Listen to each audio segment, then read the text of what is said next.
Everybody, we are back for another and very special unboxing of sorts with Master Ron. There are treasures in this box that I'm eager for him to tell stories about. And these treasures are coming to the library. The leather annex is already foaming at the mouth to get a hold of them because I've got at least 2 young bootbacks who I don't even think want to polish as much as they just want to sniff. But anyway, some stories are coming up about these treasures, and I wanted to share them with you. So, what's in the box?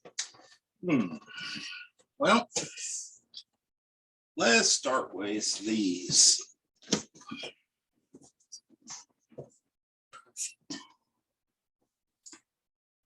So,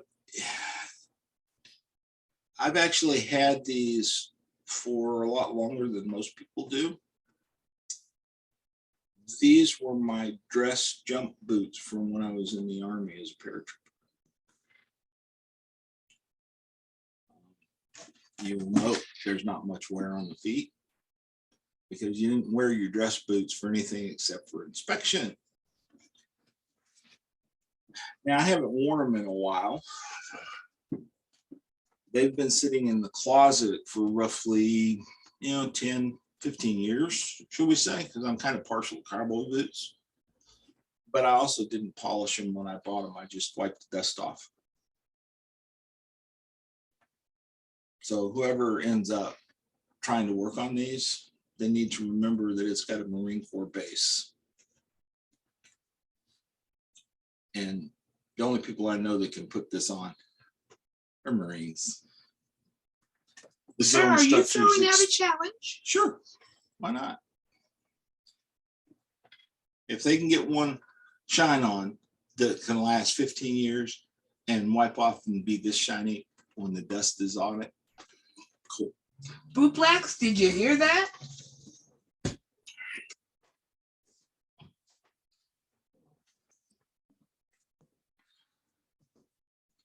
This pair of boots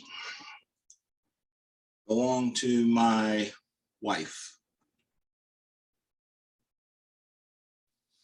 And yeah, I polished these too. She never got the technique quite right.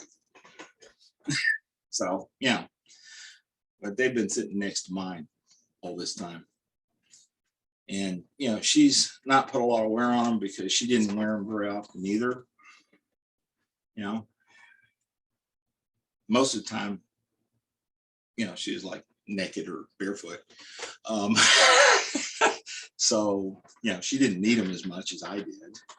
Although there is a lot to be said for a woman naked, except for her boots and a string of pearls. This is true. No, string of pearls. Well, if they're black pearls, I could be okay with that. Yeah.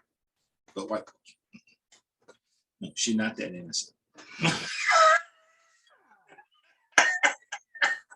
The things you say. Yeah. I have to clutch my pearls just thinking about that statement. I know my wife well. So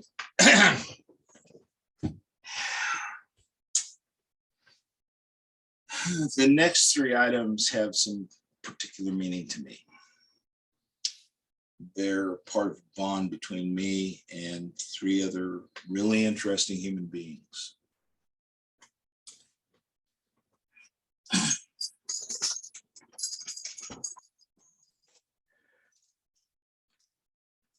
This one, dress collar from my first female slave.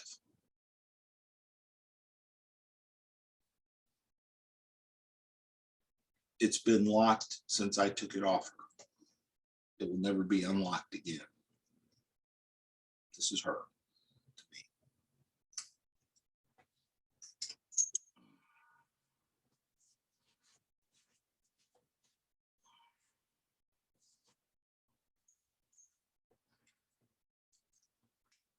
When I met my wife, and she finally agreed to be my slave, I went out to my shop and I made this collar for her. It fit her at the time like a very nice glove. It's just enough to make her keep her head up, because nobody should ever let their head down. While she is no longer functioning as my slave, she's still part of my life, and I'm dedicated to the relationship with her for the rest of this life. Rather cherish this woman. Learned a lot being with her, and I'm sure I'll probably learn a hell of a lot more over time. She's smarter than I am. But this is the last collar she wore. And again, it's locked and it'll never be unlocked.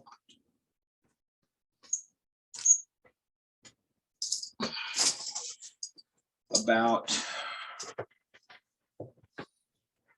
13 years ago, I was introduced to a truly fascinating young person. She had amazing curiosity. She was obviously very good looking, very fit, and wanted me to teach her about kink.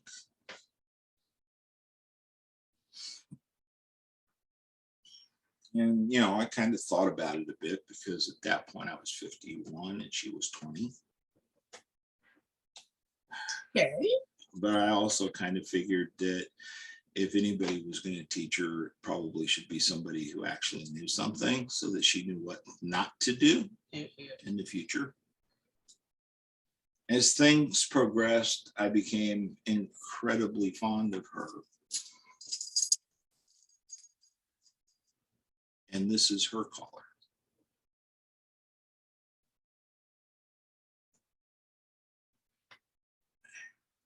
She wore it every day from the time I put it on till the time we took it off. I say we, because being a young person, she was not yet stable enough to be in a long-term relationship. And she had things that she wanted to do in her life. And I agreed that it was the right thing for her to do. But I always remember her and love her for the time we had together. Like that, this is her collar, and it's locked, and it will stay locked. Now, if she were to show back up, I'd have to think real hard about unlocking that damn lock. I'm pretty fond of that girl.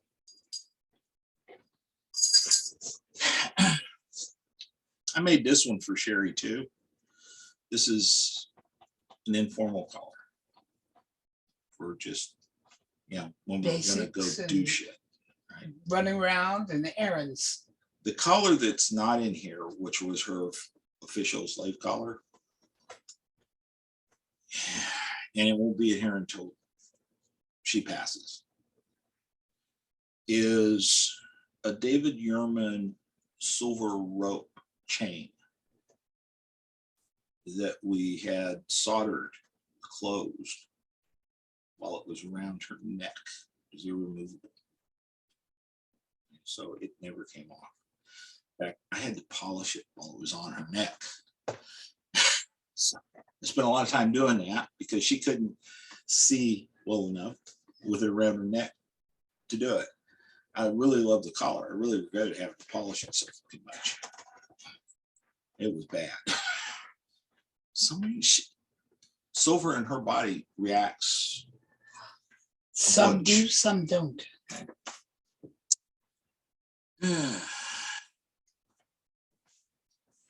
So when I was with my slave Christine back in '95, Jeff Tucker put on the San Jose Master Slave Contest, and he begged us to compete because he wasn't sure anybody was going to show up. He wanted to at least have one set of contestants. Understood. I agreed, and fortunately, I don't think we were the only ones, there. We weren't the only ones there. I don't know what the other people who competed were thinking, but Have you ever gone to a master slave contest where Many. couples just formed before the contest and tried to compete? No. I have.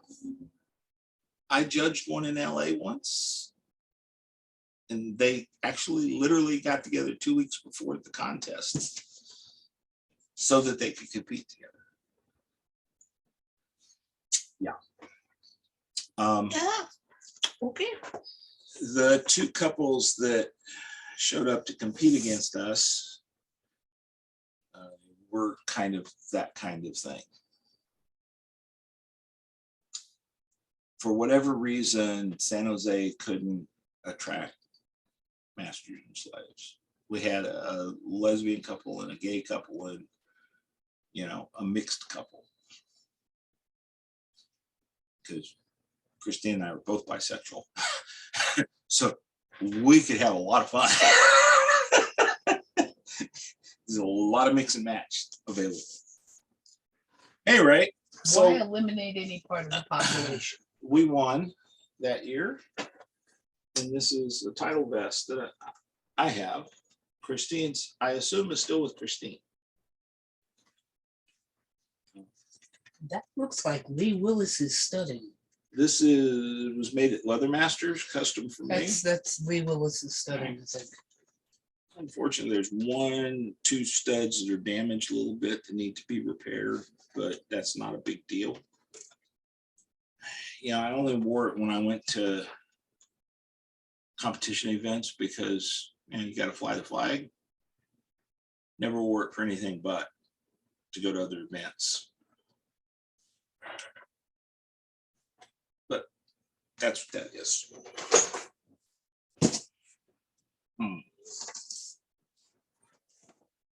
So I'm going to talk about this for a second because the story that goes with it is kind of fun.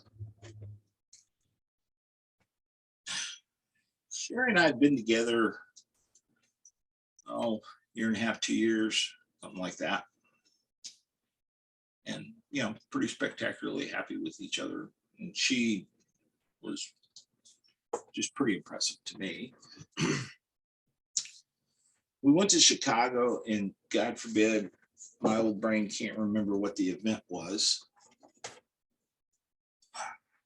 But when we went, Grandmaster Alexander, who I'm related to, was there. And I had a talk with Alex and said, you know, I haven't done it formally yet, but I'd like to give Sherry her belt and vest. And after discussing it a bit with Alex and Kit both, you know, Kit was in love with Sherry. So, okay. you know, I kind of won that argument by default because Kit would never let Alex alone until Alex agreed. You know how Kit is. He can be persistent. So Alex agreed. And what I did was I went down to the room and collected, you know, Sherry's belt that I had bought for her, to her vest, which she didn't know about, that I had packed in a box. I'm taking some stuff to Alex. Right. She had a leather bikini bra to cover her breasts, and a pair of leather pants that she owned before I met her that I let her wear occasionally. Okay. And I grabbed all that stuff. She said, "Where are you going?" I said, "I'll be back in a minute." So I went up to Alex's room, gave Alex all this stuff in his room, which is 2 floors above us and almost to the end of the hallway from the elevator. Then I went back down to my room and I got my lead and hooked it on Sherry's collar and said, "Strip." My room was about the middle of the floor from the elevator. So I then led her butt naked out my door to the elevator. We waited for the elevator. up all the way down to Alex's room. And we're passing people, and Sherry's mortified, but she's not saying a damn word. She's walking proud because that caller won't let her put her head down at all. And we get to Alex's room, and Master Alexander presented her with her belt and vest. And some tribal history came with it.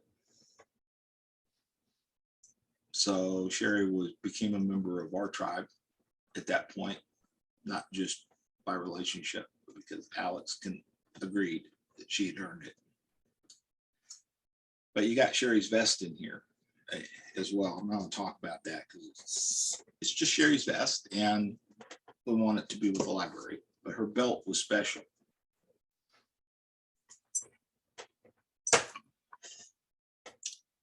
You've asked me to talk about this. Yes. I'm still divided on the thought, but I will.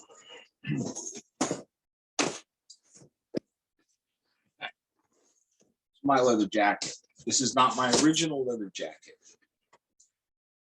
My original leather jacket was stolen out of my hotel room in 1992 in San Francisco. 30 years ago. I went to Folsom Street with Mets. I had some single tail whips I was trying to sell. She had her floggers that she was trying to sell. So we shared a booth. And that was the year that it was hot. And San Francisco hotels don't have air conditioning. Funny thing about that. Yeah. So I'm waiting for Mess to get back to the room. And I got the door open so that I get a little bit of air, and it was dead still. And at 10 p.m., it was 95 degrees. I mean, it was unusually fucking hot. And somebody walked in the room after I had fallen asleep on the bed waiting for Mets and grabbed my jacket off the bed right next to me. I had the TV on, so there was enough noise that I didn't hear them, and left. Well, that upset me a little bit, but I went to Mr. S. Leather and replaced my jacket with this jacket. And it's been with me ever since.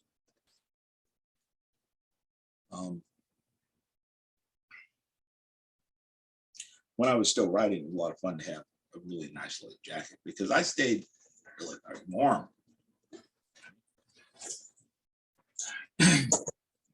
But this was one of Mr. S's more heavy versions. Okay. And it has a zip-in liner so that you can stay really warm. I don't think I've ever used the zip-in liner because I'm kind of warm-blooded anyway. And this is a really freaking heavy jacket, but it's what we wear, or what we should be wearing. And when I finally bought Sherry a jacket, I went out and I found one that matched the weight for this, matched the design in all aspects. It's a duplicate of this, just a little bit smaller. So it doesn't quite weigh as much, but the construction is equal. Because this is our armor. This is what we use to protect us in writing. An important piece of our gear. I'd like to tell you stories. Yes.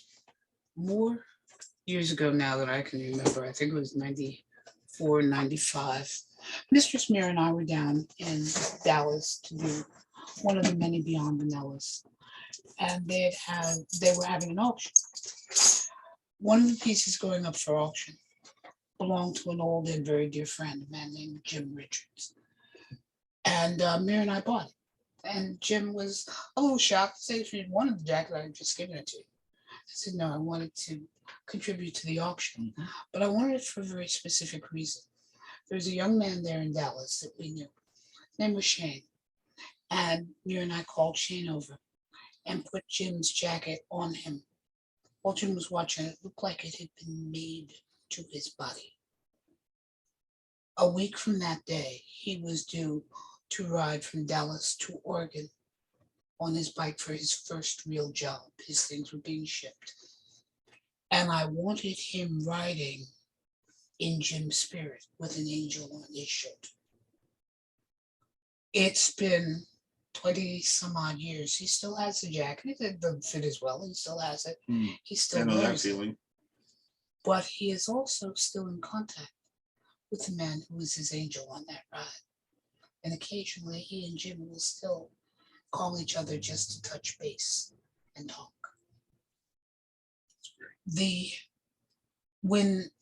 When Matt brought up the idea of storied leather, he said every piece in this tribe has a history. A lot of times it's passed on, sometimes it's put where history can allow others to try it on. But he said having the stories of the pieces is as important as the leather itself, because the leather holds that energy and that spirit. Mhm. And he's right. Now, there are pieces here that will be on display, yes.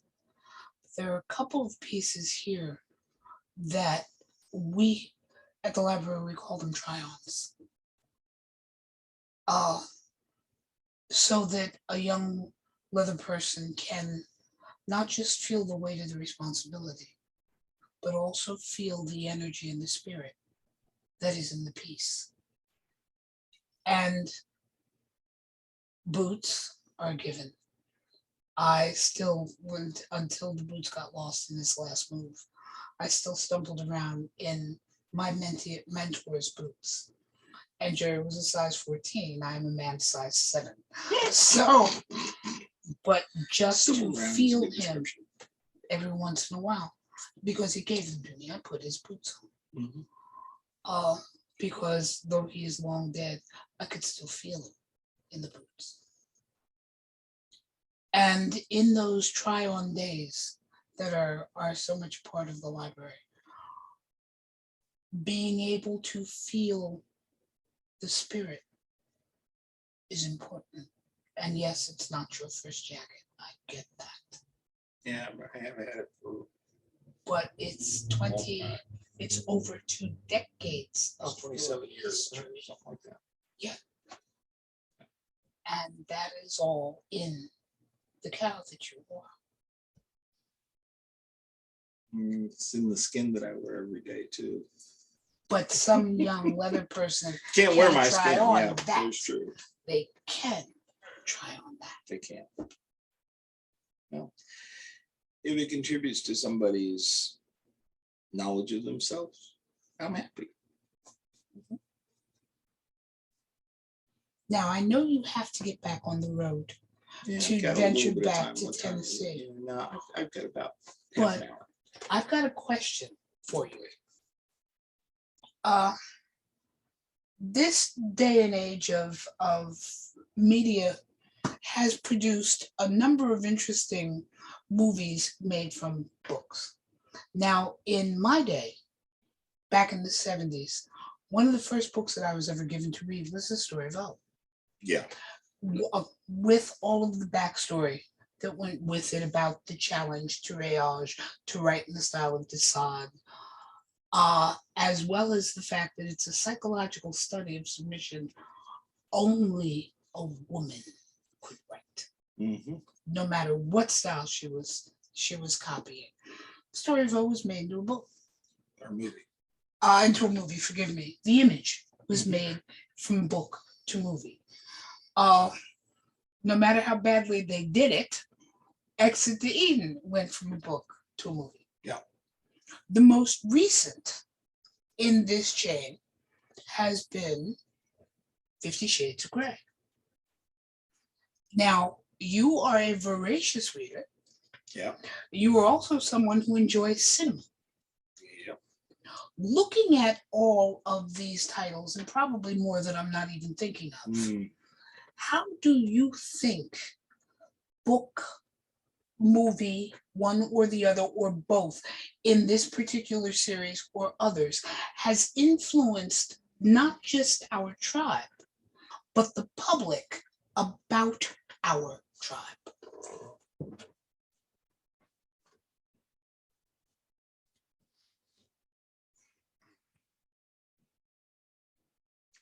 You should told me you were going to ask this question so I could put some thinking into the answer before I give you the answer. If I did, see, that's not what I wanted. What I want is your reaction. Okay. So when I quote unquote came out into the leather community, stepped out from behind it being a gay leather man and a straight man, and merged my lives. That occurred 89, 90, something like that. One of the reasons I did was because I wanted to start educating. I wanted to teach people how to deal with us. And one of the biggest goals we had was trying to get vanilla society to at least let up on us a little bit. Recognize that, you know, we weren't necessarily all dangerous. We weren't all child molesters and all the other shit that they used to throw at us.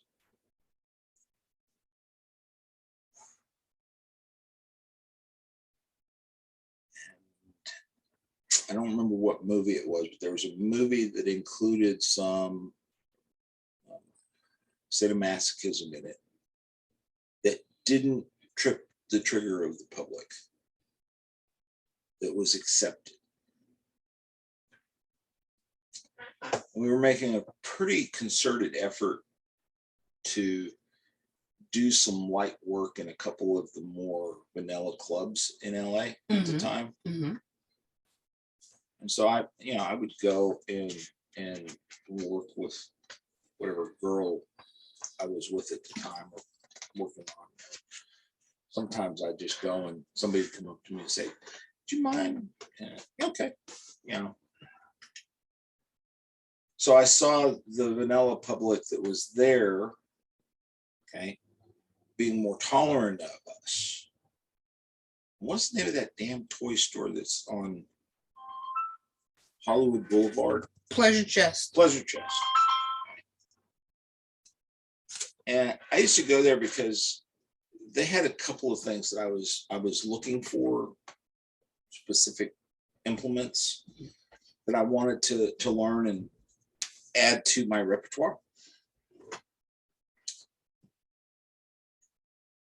And each time I would go to LA and go to the Pleasure Chest while I was down there, after, you know, before party, after party, whatever was going on, I noticed more and more straight people, more and more vanilla people.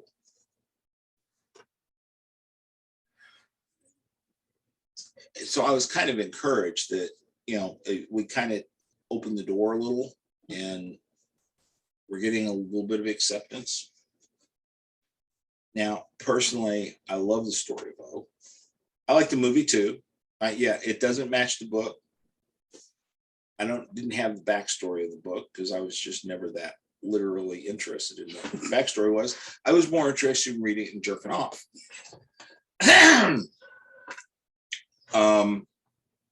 And watching the movie and jerking off, right? I think the first book that I actually read about BDSM that, well, it might have been the story of if it wasn't Deicide, right? But the Beauty trilogy, just, my dick got sore. Alrighty then. Real bad. You know, which it was great fantasy. It's totally not real, not practical, not safe, none of that shit. But, you know, but it was a part of the zeitgeist at that time. And I was hearing het couples talking about it. Yes. Okay? Which is why I went and found it. Because a het couple that I knew asked me about it. because they had run across it, and what did I think? And they were not leather folks, right? They were just BDSM cat.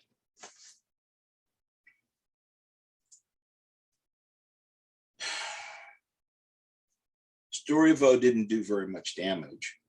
I didn't, and I still don't agree with some of what they represented.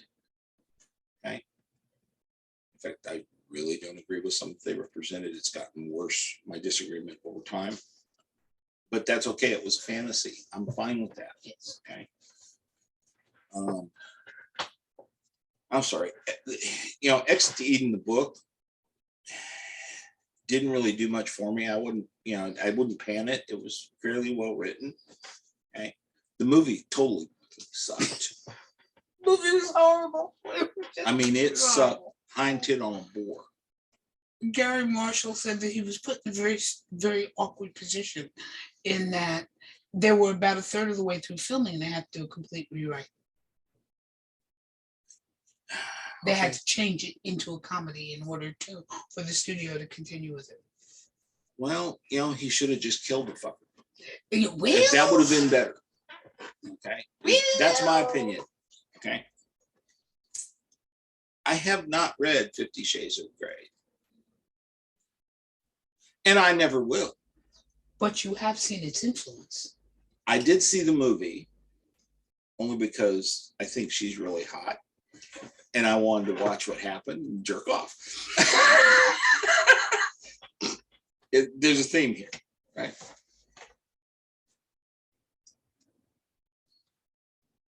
But I listened to a lot of the conversation around it. So with the proviso that I haven't actually read the book, but I have seen the movie.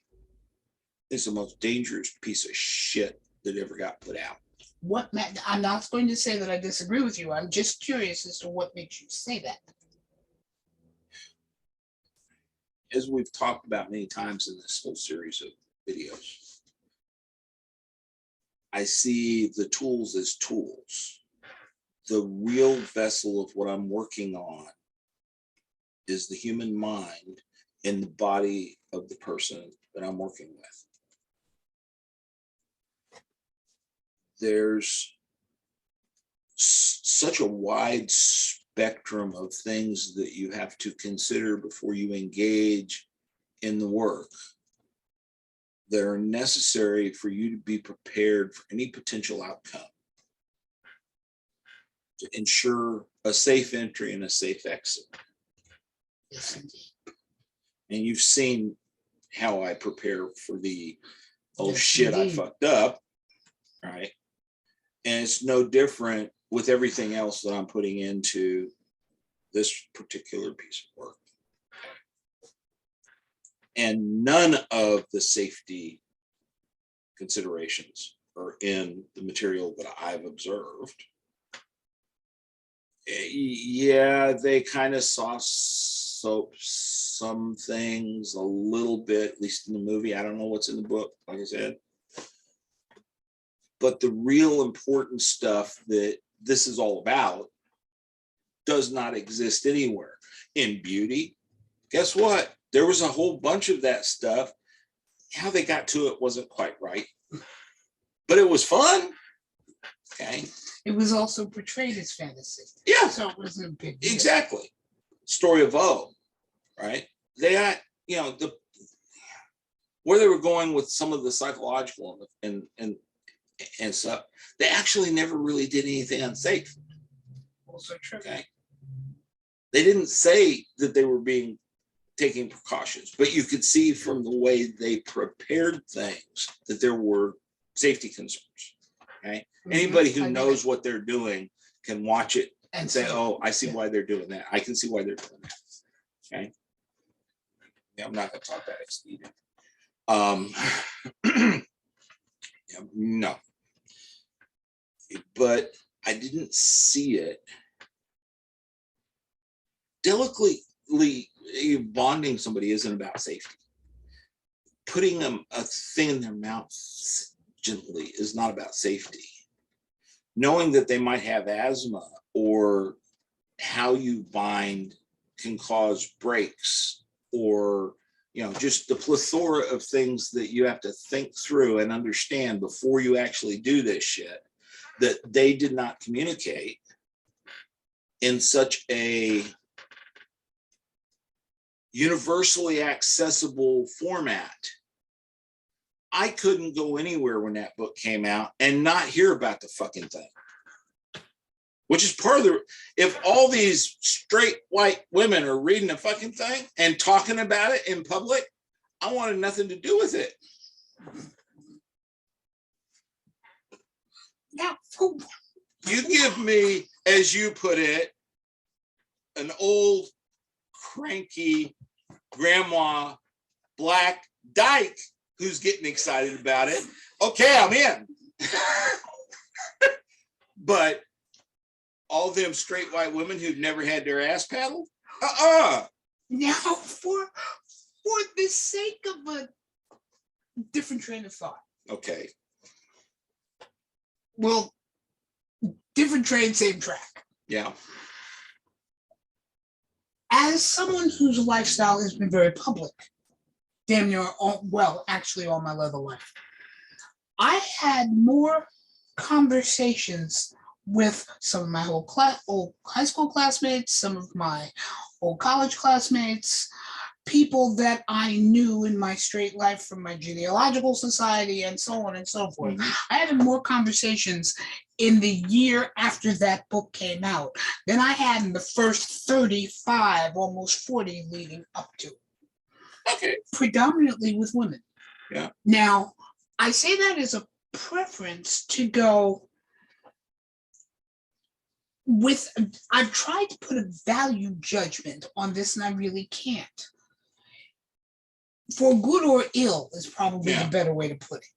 50 Shades of Grey has made the unspeakable fantasy speakable. Yeah. Now,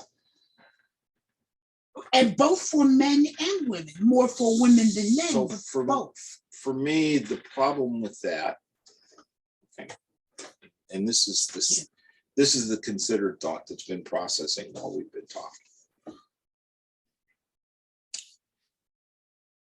If something becomes speakable, it becomes doable. True. Without all of the precaution that I'm concerned with, the doing is going to get people hurt and we're going to get blamed for it. I applaud that you still have friends that you talk to after 35 years that you went to school with. I only know one human being that I've known that long that I'm still willing to talk to. So the funny thing is, sir, after this came out, they found me. Well, they obviously know you were a little bit bent. Well, they discovered that by my Facebook page. Okay, so, and they got curious and they wanted to know about doing this because it got them hot. Okay.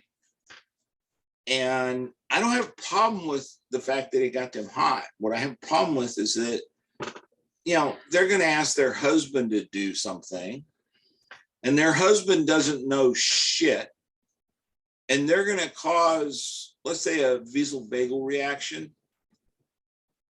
And a person's going to throw up and faint. And the husband's going to have a come apart. Because he doesn't know how to deal with that shit. I remember walking into my local Ace Hardware when I still lived in Pennsylvania. And that hardware shop is probably the size of this house. It's tiny. It's meant to be a community hardware store. And a part of what made me go in was a sign in the window that said 50 Shades of Grey kits. So I knew the father and son. Stop there. Time out. I don't want to hear that. I really don't want to hear that. Okay. I understand that it's true. You wouldn't lie to anybody. But what the fuck? It was the best way they had ever had to sell rope, clothespins, and a small length of chain, but mostly rope and clothespins. And our local hotel Beautiful old hotel. Huge rooms, the whole 9 yards. Had 50 Shades of Grey weekends. That's the way they sold it, as a 50 Shades of Grey weekend. And you would come in, and on your pillow were, of course, the obligatory little candies, as well as a little silk blindfold, candles, a beautiful little lighter, rose petals, rose stems, and 2 lengths of rope. There is your 50 Shades of Grey Wonderful. weekend for couples. Okay.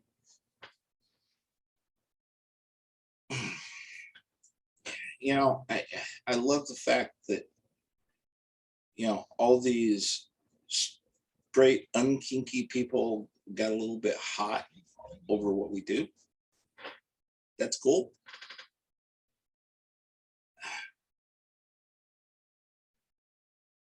I'm worried about the backlash. And I still worry about the backlash, because how many of those people went into those situations thinking this was going to be, you know, wonderful, and their dicks got hard and their pussies got wet and had a bad experience that they're never going to forget. And they're going to blame it on us. Okay. And when the opportunity to fuck us comes along, they're going to take it. Oh. Because there's nothing like revenge served cold. And, you know, that's what I'm concerned with. I have not had any firsthand reports of somebody having a bad experience, because I don't talk to stupid people. And I sure as hell won't discuss anything kink related with the straight folks in my world. Sorry. There's a line. I'm not going there because it's none of their fucking business. Just like I don't want to hear about how they fuck. It's not my business. Okay. But I'm really worried or concerned with the number of women who were abused as a result of them opening themselves up to something that could be a really wonderful experience in the hands of somebody who knew what the fuck they were doing, and had a bad experience. Their partner is scarred, they're scarred, and something comes up at the town council that they can stick us with. So they go and help shove it in because of that bad experience that they chose to engage in with absolutely no fucking clue, but it's our fault. Yeah. Okay. We have, you know, everything that we do in our community should, okay, have been thought through for what are the potential consequences of us doing it. Okay. Sometimes we do have to push the boundaries. Sometimes we do have to fight back and march and protest and all the other shit that we've done. Okay. One of the most important experiences of my life was the march in New York in '95. Okay. 1 million people. I didn't exactly like the fact that the leather contingent got stuck at the back of the line, but we marched with them. Okay. That was important to me. We've come a long way. Things have gotten somewhat better in most places except for Russia and Turkey and, you know, England. England's still a little bit repressive. But in the United States, we've made some pretty good strides. Very true. And as important as it is to continue to push for more rights and more, you know, if we consent, we should be able to do. And if you hurt somebody, you pay the consequences for it. That's fine. I don't have a problem with that. Okay. Because there are some stupid people who need to go to jail for doing stupid shit. Okay. but I am concerned with sometimes how our community communicates stuff about what we do to people who have no clue what it's about. 50 Shades was it wonderful in that it interested all these women whose pussies got wet because a man dominated them? Sure. Because you know damn good and well none of the dominant wives wanted anything to do with this shit.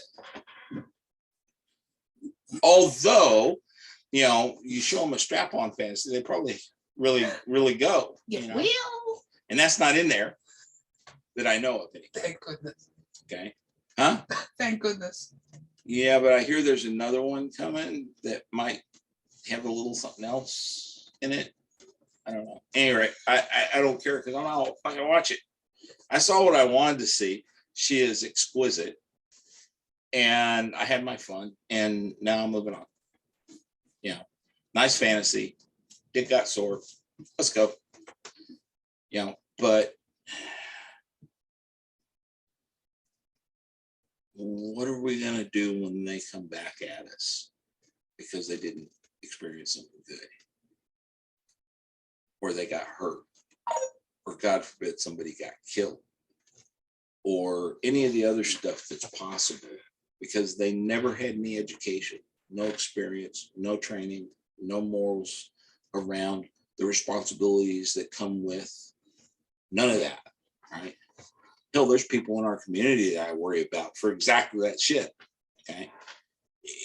You know, it's just more, I feel more compassion towards all these non-kinky people that are playing around with it if something goes wrong than I do for people in the leather community playing around. They should know fucking better. Okay. You know, because the ignorant people that are not kinky can be taught.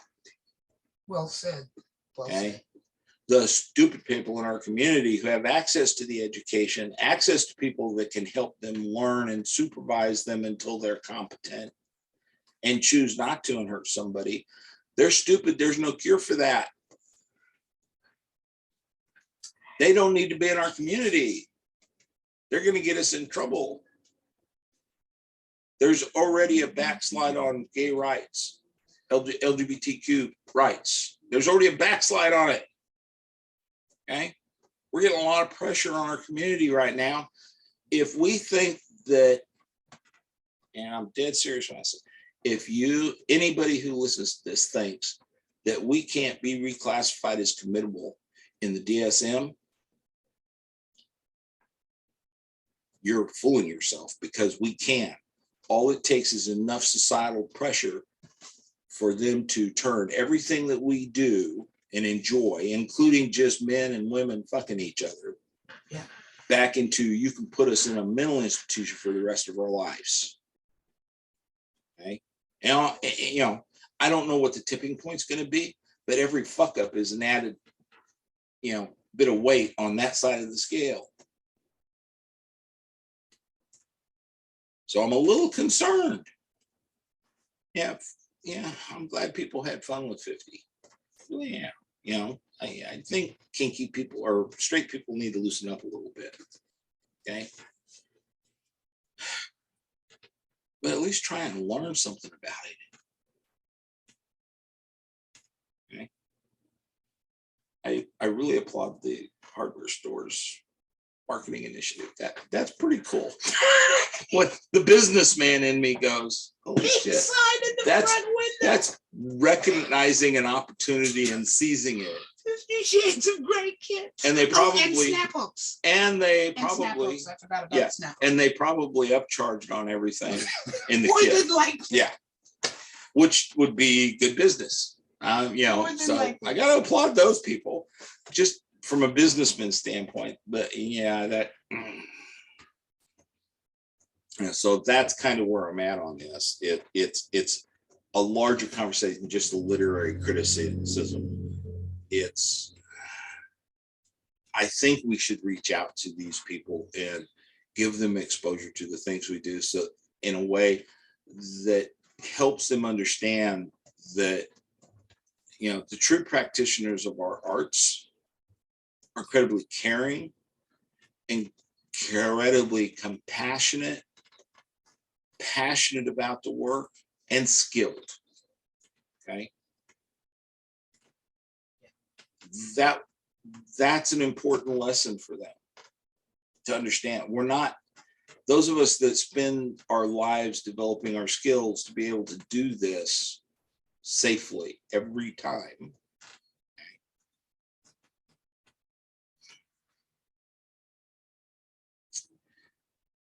We are not being very well served by some of the current generation. We open the door for you dumb fucks. We put in the blood, sweat, and tears to get us delisted in the DSM. Guy Baldwin and Race Bannon worked their asses off. I remember when it happened. For that to happen. I was there when that and happened. The next generation of dumb fucks who don't think they need to be taught anything, okay, are going to get us relisted if they keep fucking up. And all of our blood, sweat, and tears is down the drain. Okay. So, get over yourselves. That's my message to the next generation. Get over yourselves.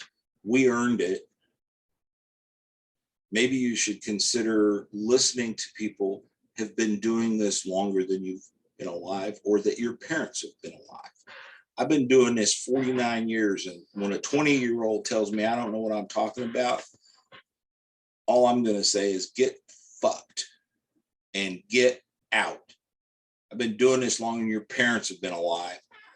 I've earned my stripes the hard way.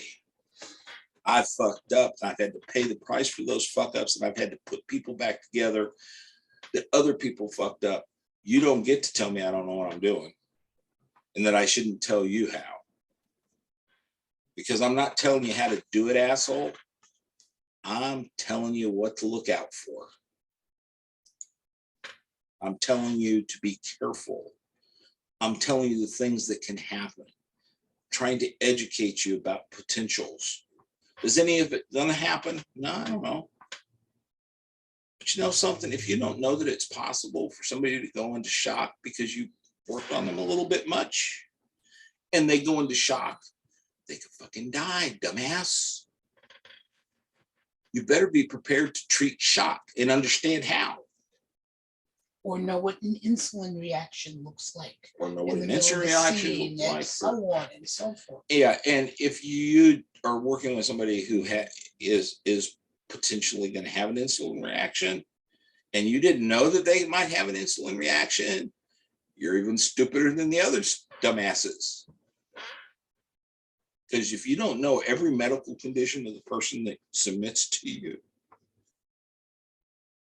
or you don't inform the top that has agreed to work with you of all of the medical conditions that you know about, and something happens, it's on you.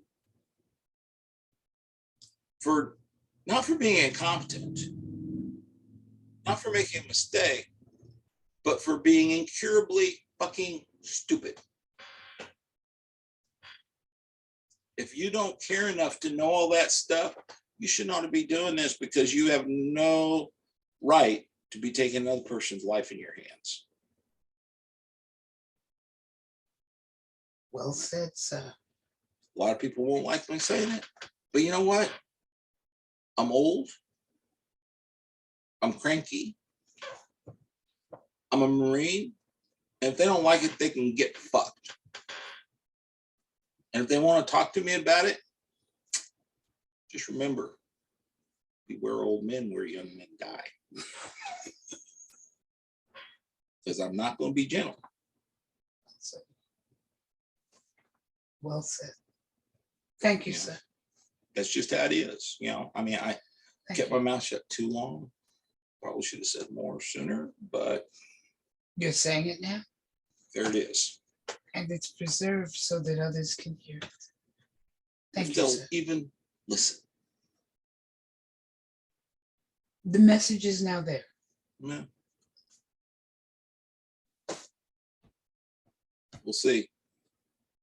I know God's listening, so straight to the ears of God isn't the issue. It's straight to the ears of a generation who needs to hear the message. You know, I would be willing to work with anyone that comes to me and honestly asks me to teach them Or just ask the question. or ask questions about things so that they're educating themselves. Okay. But those people who go and make it up on their own and just don't reach out to the people who are willing to help them. Yeah. And who've got the experience to help them. Or who will say, as so many of the library team says, I don't know, but I'm going to help you find the answer you're looking for. There it is. Most of the time, you know what we're going to preface our comments with? In my opinion.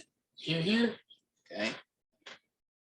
One of the things that the 12-step programs will tell you, if you don't like what you heard, you don't have to pick it up.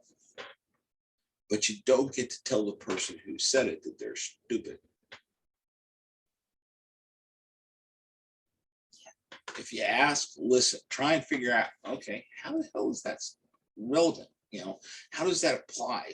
At least put the, a little bit of effort into the thinking through of what was said before you pop up and say, well, you can't tell me what to do. Whether you agree with it or not isn't the issue. It's the open exchange of those ideas.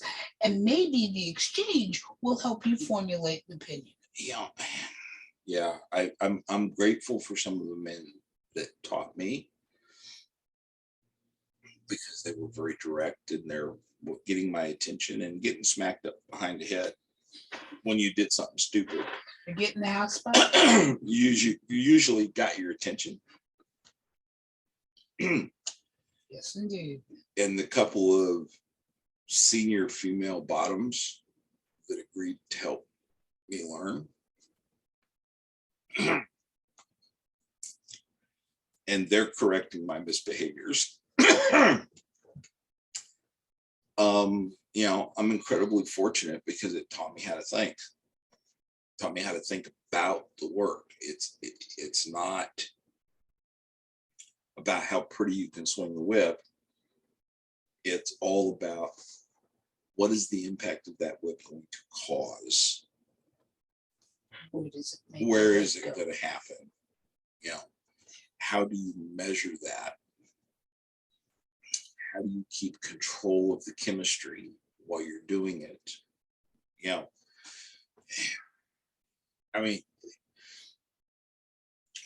The best senior female bottom that I ever worked with gave me a running dialogue of what was happening inside while I was working. Bravo. So that I could learn to calibrate what was going on. What the sensation was, what she was feeling, emotionally. She was just amazing. She could tell you about her endorphin levels because of where her euphoria was at. She could tell you when you did something that went straight to her clit. All of it. And she just kept a running dialogue the whole fucking time. So I was able to actually associate, action and reaction. Yeah. Okay. And there are not enough of those people around anymore because we didn't treat them with a lot of appreciation in the last 30 years. Because youngsters wanted to say, well, you can't tell me what to do. I'm sorry, if a senior submissive tells a junior master to kiss her ass, you better fucking kiss her ass. That was the ranking in my day. Senior master, senior bottom, junior master, junior bottom, in that order. So, we had protocols, we had rules. Sometimes they were a little stuffy. I agree. They had a purpose. Yeah. And the purpose was always about keeping our greater tribe safe. Oh, yeah. Okay. Oh, yeah. about navigating the political dangers that our tribe has faced ever since we started doing this shit. Okay. I mean, centuries ago. Okay. If we don't recover from the current insanity, I'm really concerned. Sir, I won't be here. If we don't recover from this insanity, the entire world has a reason to be concerned. Yeah, because we have a generation of sociopaths on our hands. Or at least heading that way. Yeah. And while that is I accept the fact that that's a far too broad generalization. Not so much. The poisons that can easily push someone over the edge into any sort of emotional behavior are all there. When we begin to separate humanity from each other, when we begin to do things that erode the connection, one human being to another, we start down the path where we're creating sociopaths. Okay. Everybody sticking their face in their cell phone and not looking at each other is the worst thing that I can think of. Yeah, we have these things for convenience and entertainment. When you're walking down the street is not the time to be playing a goddamn cell phone game. Not get hit by a car. Well, either get hit by a car or have a predator prey on you because you're acting like prey. You're not paying attention to your surroundings. You're not interacting with any other human beings. And our organism, the human organism, learns empathy from interaction. If you're not making eye contact, you can't see through the windows to the soul of the impact of what's happening with the person that you're communicating with. Just can't. If you're looking at your phone, you're not going to see that you just shocked the shit out of somebody, or that you got them to laugh, or any of it. You're not building any connection to responses from the other person to what you're doing. So you have zero zip, not an empathy. Right? And that's a dangerously close to sociopathy.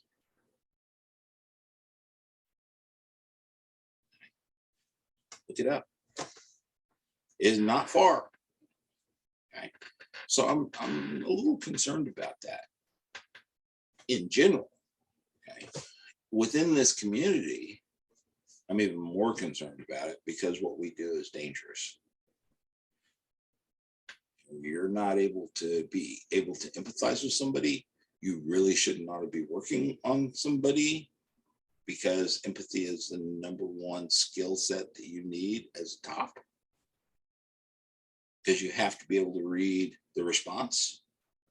Yes, indeed. Okay. So yeah, I'm a little concerned right now. There are parts of me that celebrate 7 decades, knowing that there is far more behind me than ahead of me, and watching the messes that are brewing and going, I'm grateful I won't be here to watch this. Mm-hmm. And then there's this other part of me that goes, I hope, and you know, sir, how I feel about that word. Yes. We have given our gens behind us the strength as well as the skills to at least survive the insanity that is coming.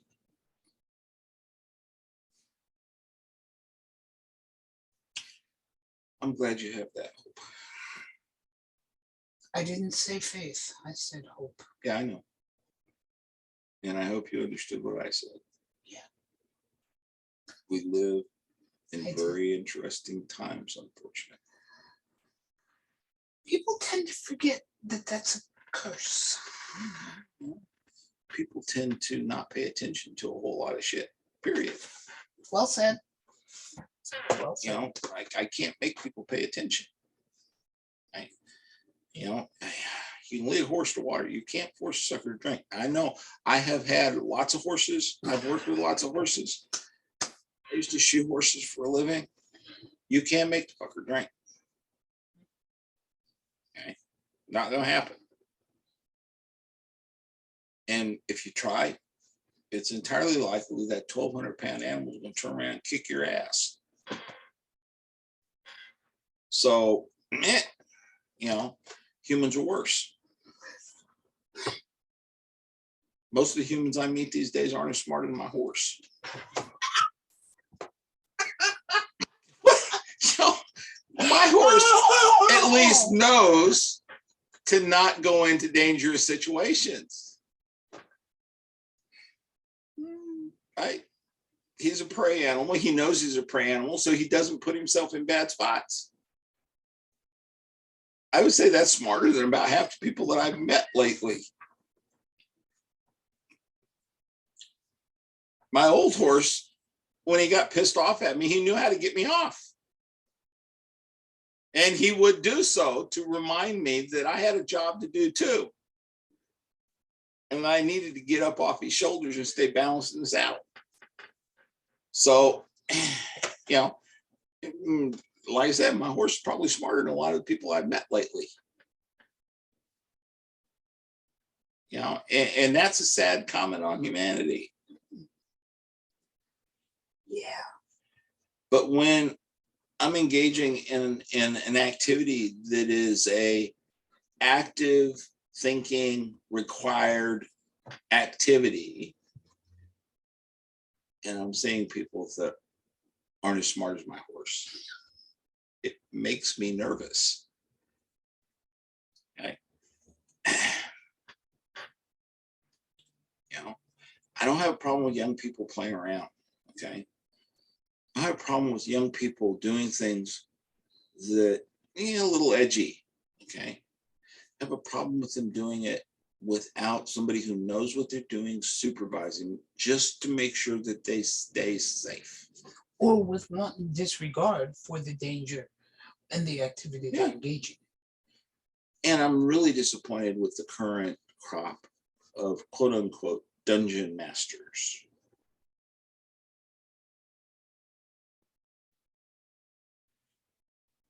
To be a dungeon master, you have to actually understand the craft.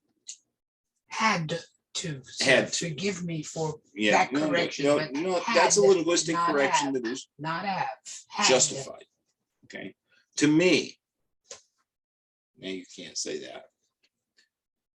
Dungeon masters should be experienced in most of the tools of the craft and have enough knowledge to be able to look at things that they aren't experienced with and gauge whether that's likely to be safe or not, because they have a knowledge of the human body. And they should stop stupid shit from happening. But that's what their about the fear job. of repercussions and Well, upsetting the social norm? If you want to be a dungeon master, grow a pair of balls, dumbass. It's your job to step in and protect the bottom.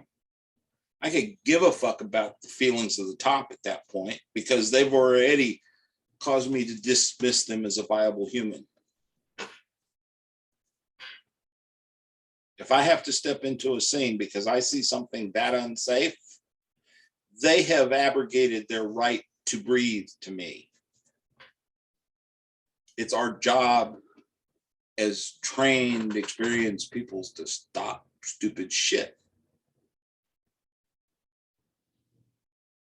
Okay?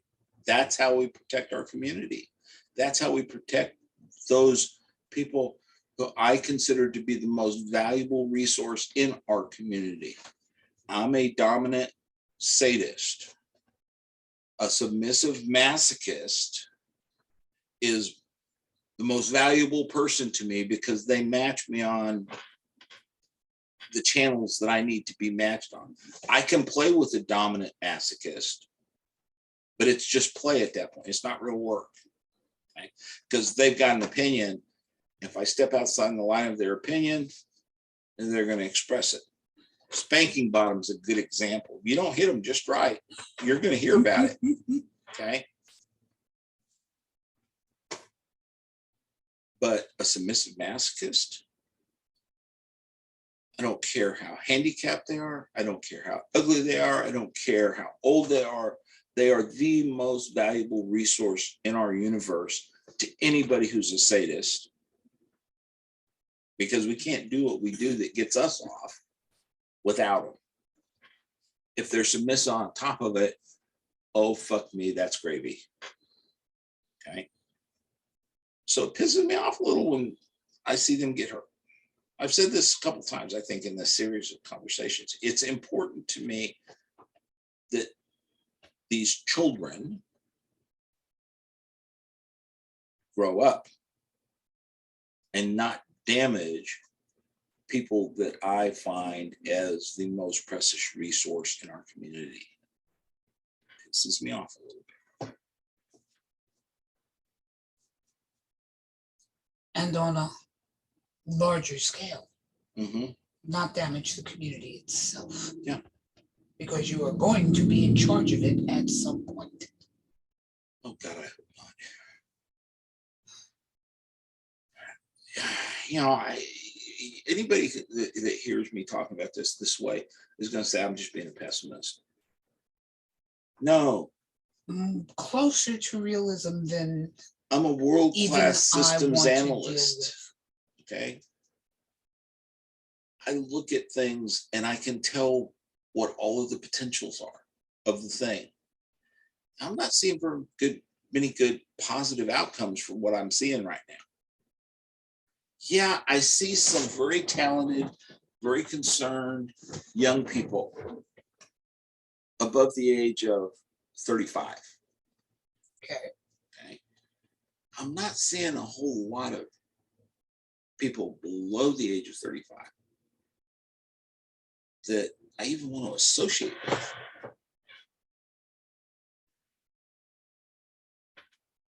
Behavior, attitude, empathy, human interaction, on every scale I can think of, they're offensive.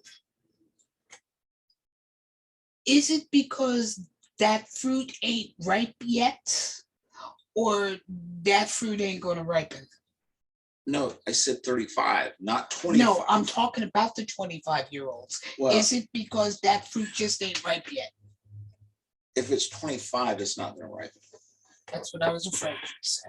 Their brain is fully formed at that point.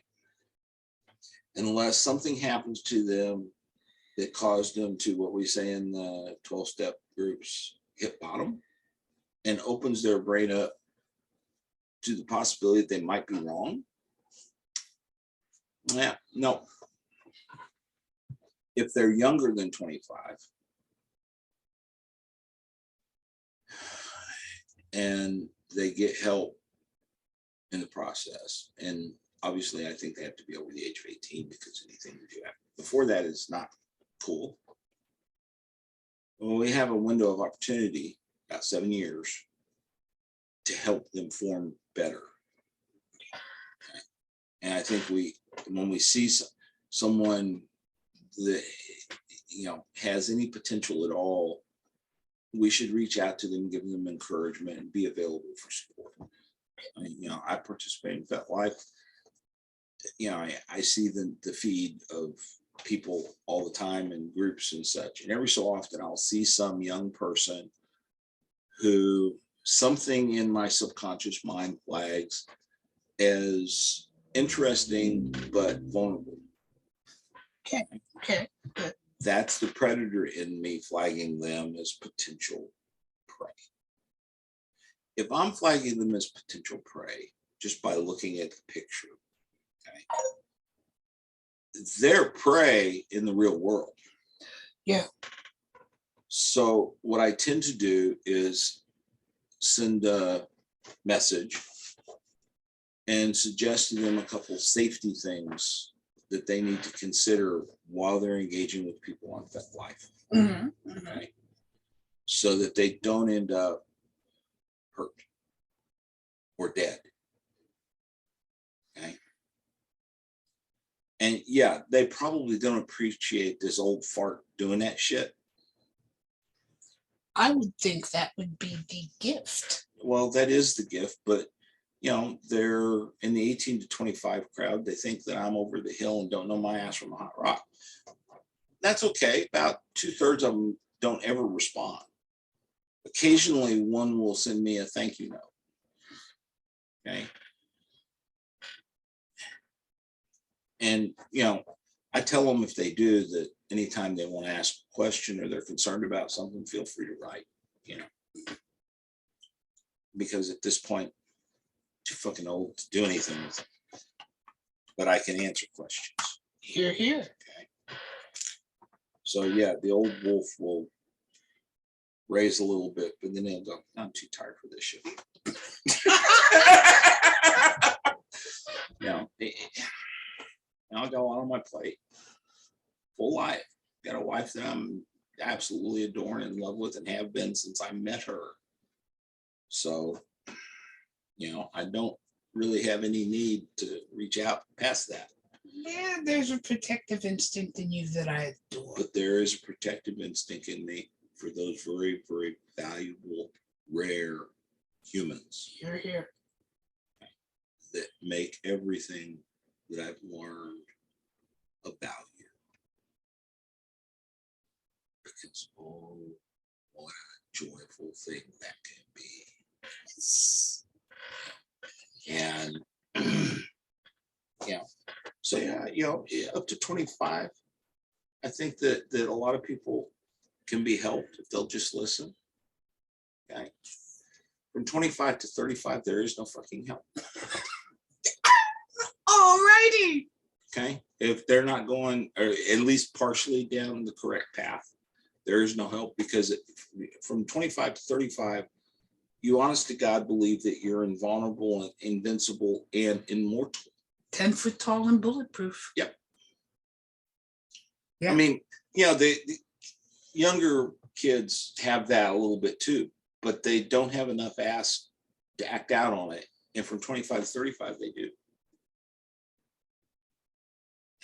If they get knocked down a couple times during that period, maybe they'll come across somebody who's willing to tolerate their bullshit enough to educate them if they ask. But I sure as hell won't go looking for them. Why the hell should I? Every time I've ever reached out to one, I've gotten spit on. So why should I? I was taught that I had a responsibility to the people that were following me. You and me both, sir. You and me both. That if I see somebody in trouble, to at least offer to help. And when I stick my hand out and you try and cut it off, you know, who taught you manners, dumbass? And that's a whole different conversation. Oh yeah. You know, I mean, it's so, you know, I'm a little concerned right now.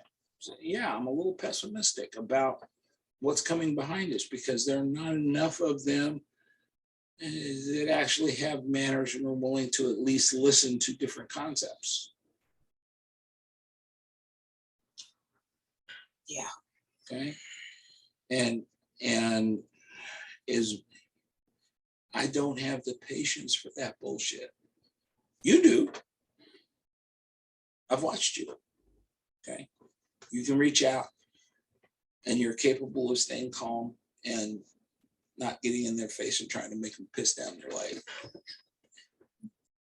I'm not built that way. We've had that conversation. I'm just not built that way. So I don't approach those people. You know, God bless you, my child. That's great. More power to you. All I want to do is kill the fuck. You know, I mean, the old Marine says, "Oh, the Marine problem, is kicking. kill it." The Marine is kicking. Yeah, you know, and you know, I'm old enough and I've got enough physically wrong with me that I literally don't have the patience for this bullshit. Okay? No. No. Mm-mm. So I'm a little bit more direct than you are usually when I say something. Yeah. And because of that, I don't put myself in those positions where I'm gonna see that shit. For what it's worth, and since it's a little after 2 and there's a beautiful lady waiting for you in Tennessee that you've got to get back to, the travels with the library have given me some encouragement.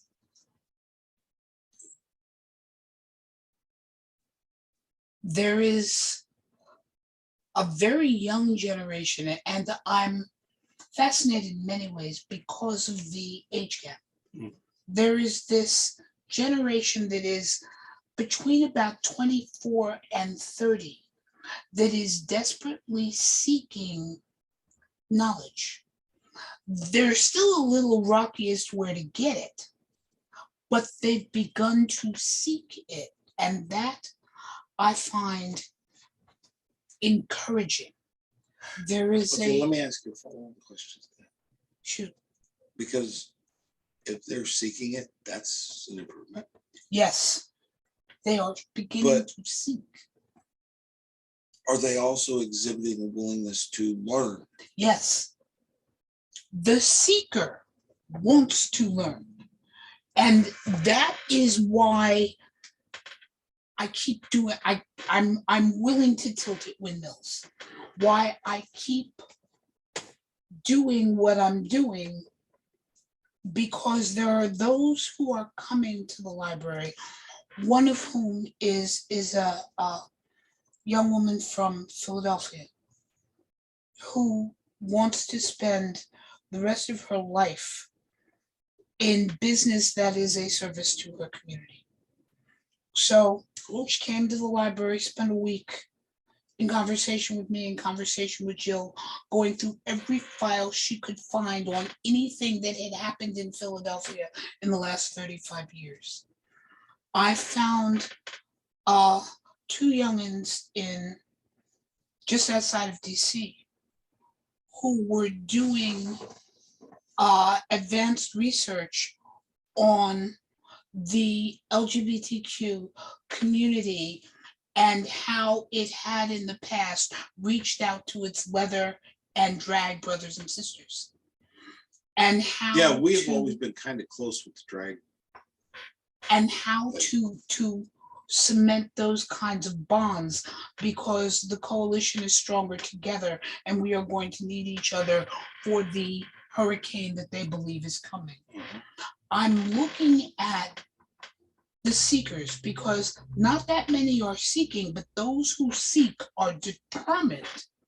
They are going to find it, and they will keep asking and asking and asking, and in some cases begging their elders and going, I'm not like him. Really, I'm not like him. Will you just talk to me? There aren't that many, but those that are out there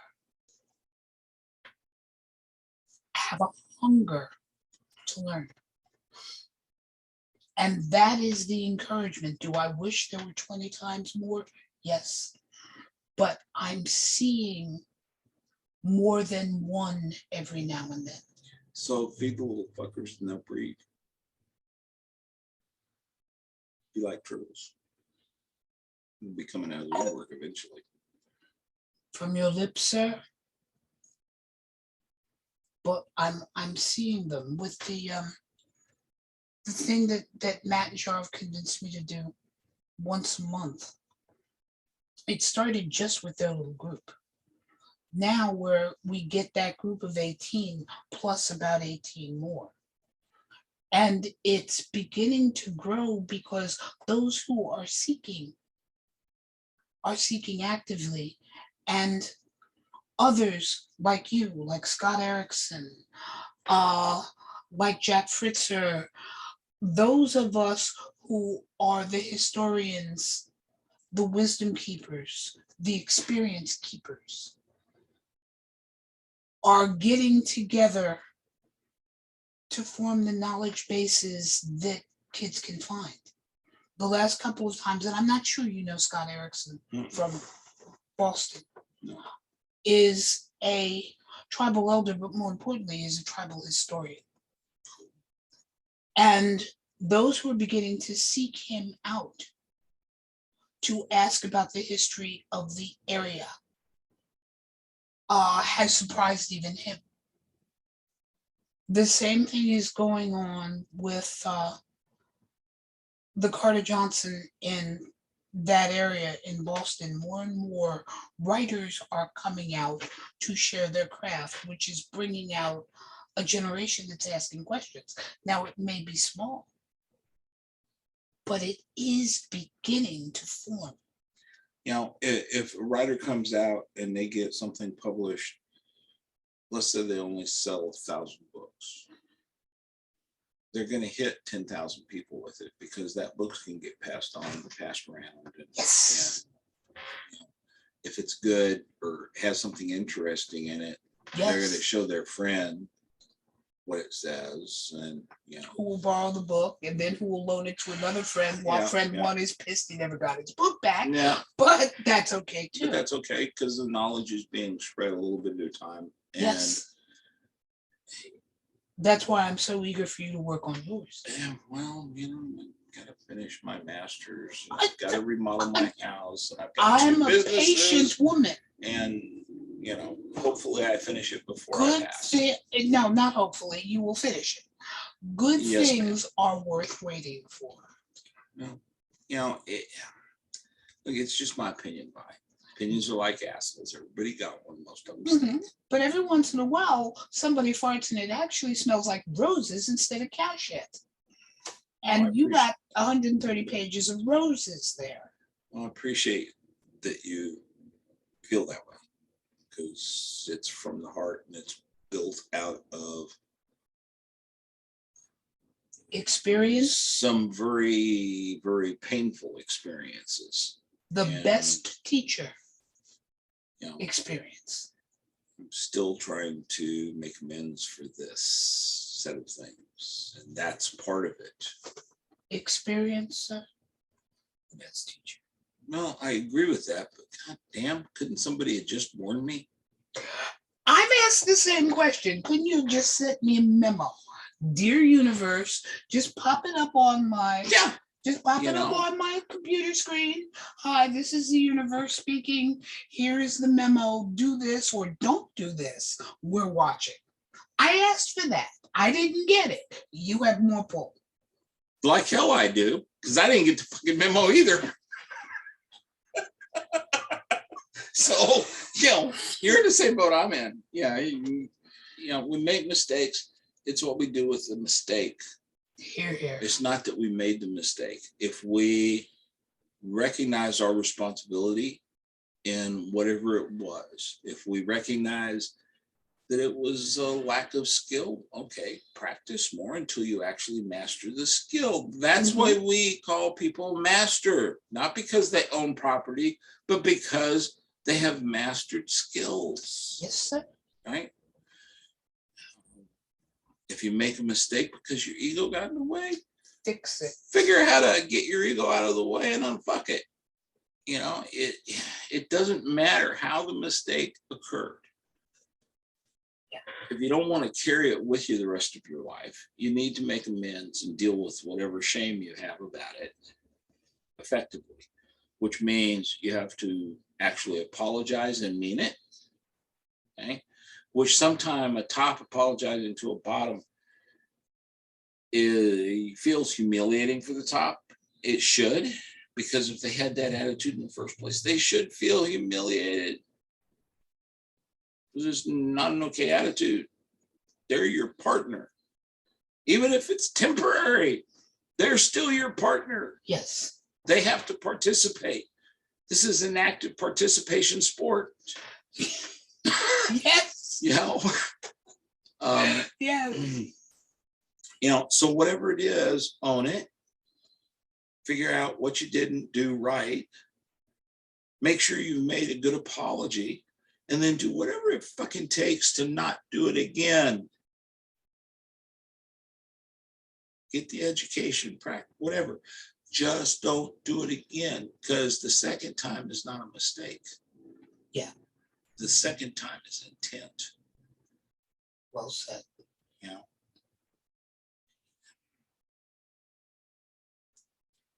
I hurt one person, I fell in love with another and lost them because they weren't ready.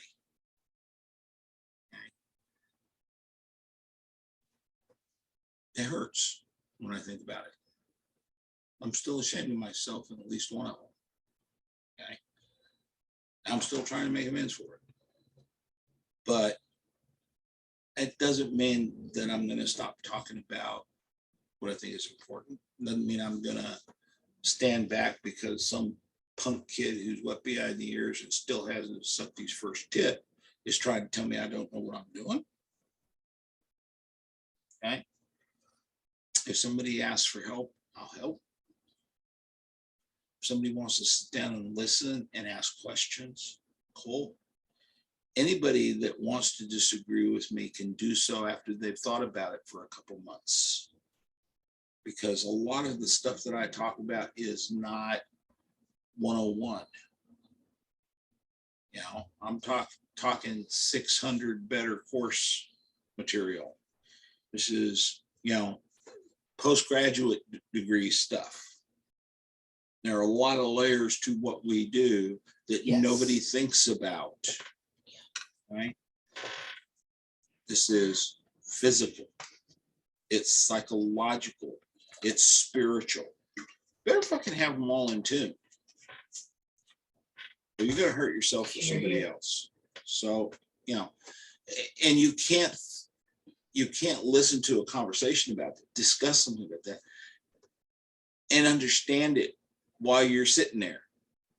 You have to ruminate about it. You have to think it through. You have to ask questions about it to yourself. Did I understand that accurately?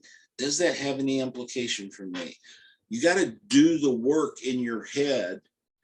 And then if you've got questions or you disagree, okay, give me a call. Let's have that talk. Because I'm going to ask you some questions then. Okay? Because I've spent 49 years ruminating on this shit. My last major fuck up was 25 years ago, roughly.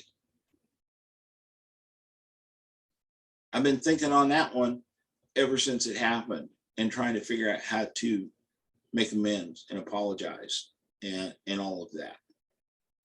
Okay. So, you know, give it some time to cook.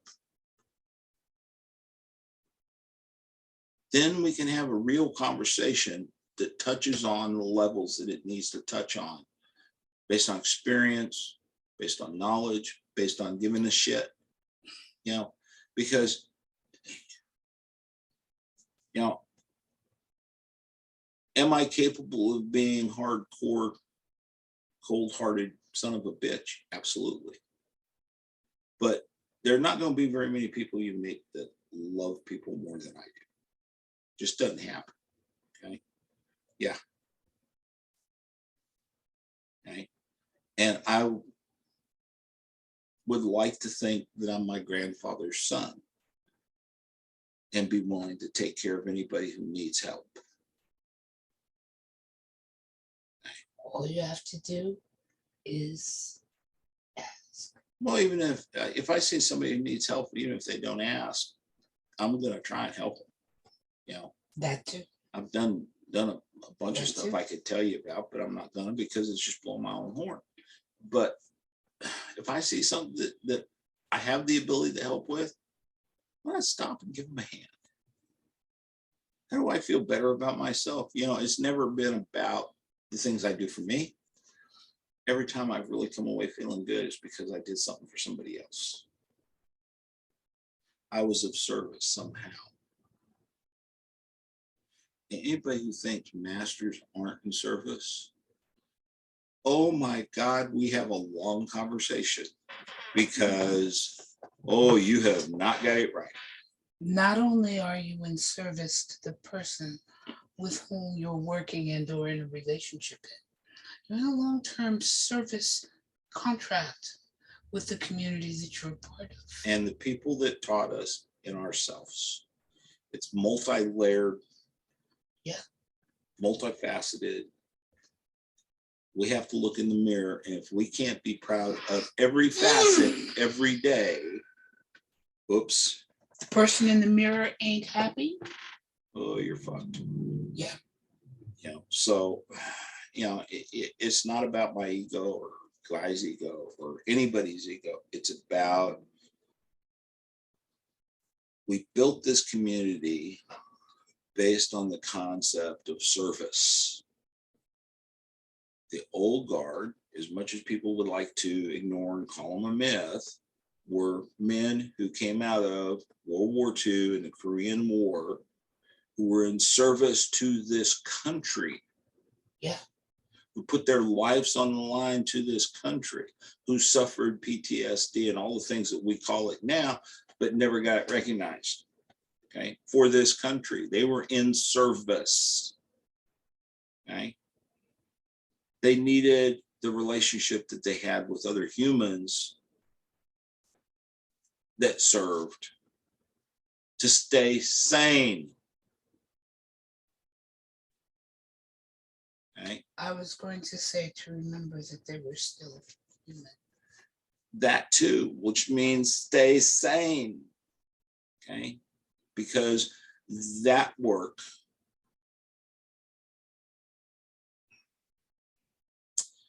it takes a part of our soul and you don't get it back. It's hard work, it's ruthless, it's brutal, it's cold, and you never get that piece of you back. And those men were able to help each other, and it didn't matter if they were gay or they were straight. Just the camaraderie of the group was what was important. That a lot of them fucked each other when they didn't have women around was just a given because that was how they got off. Okay. Whatever the mythology wants to turn this into, bottom line is that these were veterans who served honorably, who sacrificed mightily to keep this country safe. That's the tradition that forms the leather community. Yes. You know, it offends me when people don't understand that and don't figure out how to be of service in even an iota of impact. Okay. That's the basis. It's the basis. That's the cornerstone. Yeah. That the house is built on. Right. That's the foundation. Okay. You know, we are to be of service. Who has the authority to make the decisions we can talk about? Okay. Who has the responsibility to do what? We can have a good talk about it. Because the quote unquote roles, you know, they're there and they're useful to talk about because it really does clarify the brain around how the service gets done. Here. Okay. Here. It's not about power trips. It's not about control. It's not about, you know, who can be the biggest and most brutal sadist on the planet. It's about the service to each other, to the family that you've created, to the community that you're in, and to this country. Because if you're in this lifestyle and you're not a patriot, get the fuck out. Because the men who started this, one of them, they didn't tolerate that bullshit. And if they came back, you're fucking dead. Because they would have no mercy on you. You know, it's just, no, you know, come on. Let us figure out again what our real roots are, what our real values are.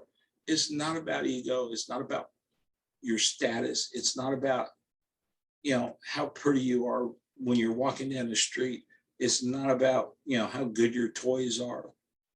It's about how we take care of each other. Pure and simple. I have a really good friend. I try and do as much as I can. Maybe I can't do as much as I want. Yeah. Maybe I don't know what my friend needs. If I'm smart, I'm going to have a conversation with him, ask if there's anything I can do to help. Right. If I can't do what they need, maybe I know somebody who can. I can network a little bit for them. There's no grounds for not being willing to help our family and not feeling some responsibility towards helping our family to strive. Don't have a lot of patience for people who don't understand this.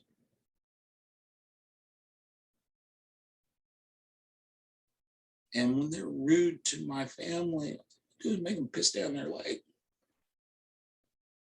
That simple. You don't belong here, asshole.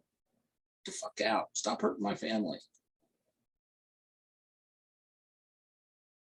Possibly in one of those Zooms we will have over distance. We'll continue that part of the discussion because that it is so emotional for me, Ron. Having been, to some extent, having similar raisings, while not similar backgrounds, similar raisings in terms of values. That a concept that I find so simple seems to be so difficult to so many.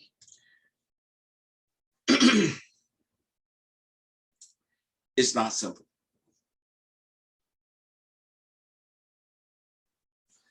You know why? Because if you're truly going to be committed to your family, you have to get over yourself. That's simple. No, it's not, because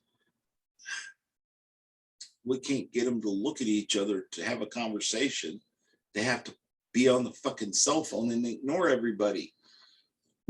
They're completely not properly selfish with their attention at that point. We are better together. It's you know that, and I know that. That simple. When did it be? No, because they're gonna kill me. Your lady is gonna kill me because you've already got a 1 hour time difference. No, so there's no time difference between us. Okay, because I was thinking it's 3:30 yet. Okay. No. Because it's heading for 3, and I know you don't like driving in the dark. But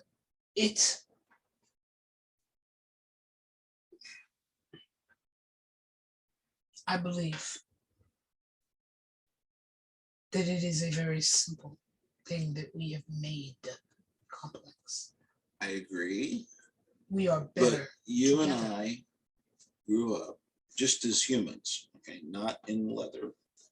You and I grew up at a time where family took care of family. Yes. And the family wasn't just the biologicals. No, the family was the neighborhood took care of our community. Yes. I had the best role model on the planet with my grandfather. Every summer, he grew so many vegetables in his backyard that he could feed anybody who was in need for about 10 city blocks. And he did. He knew who those people were. And he'd just take a bag of vegetables over and put them on their steps. There was never a workman in the road or on a power line or whatnot where he didn't take something out for them to be able to have a snack and something cold to drink. Okay? Just my grandfather's true, honest connection to the community that he lived in, and his recognition that his humanity required him to be humane.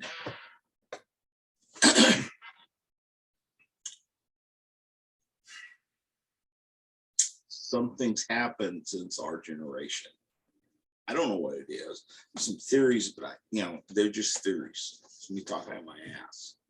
But what I do know is we've made it worse when we gave people permission to start ignoring each other. Okay. I have a cell phone. I've been working on computers, systems for, almost 45 years now.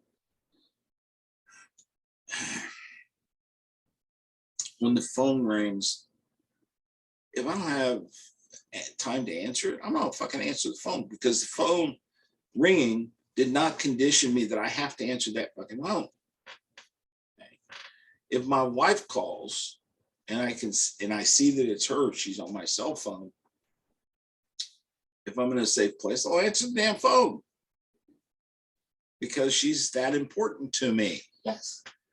But all the rest of the people that want to call me, not so much. There's no rule that says I have to answer that phone.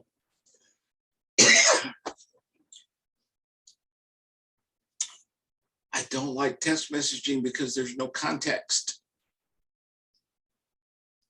You don't get anything with it. It's just words.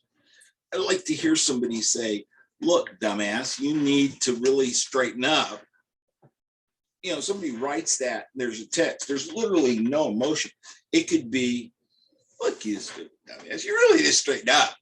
And it's a joke, or it's, look, dumbass, you literally need to straighten up. And it's a different intent. You can hear the intent in the inflection of the voice and the cadence. Funny as it sounds, that's why, although my kids call me old-fashioned, that's why I love an app called Glide.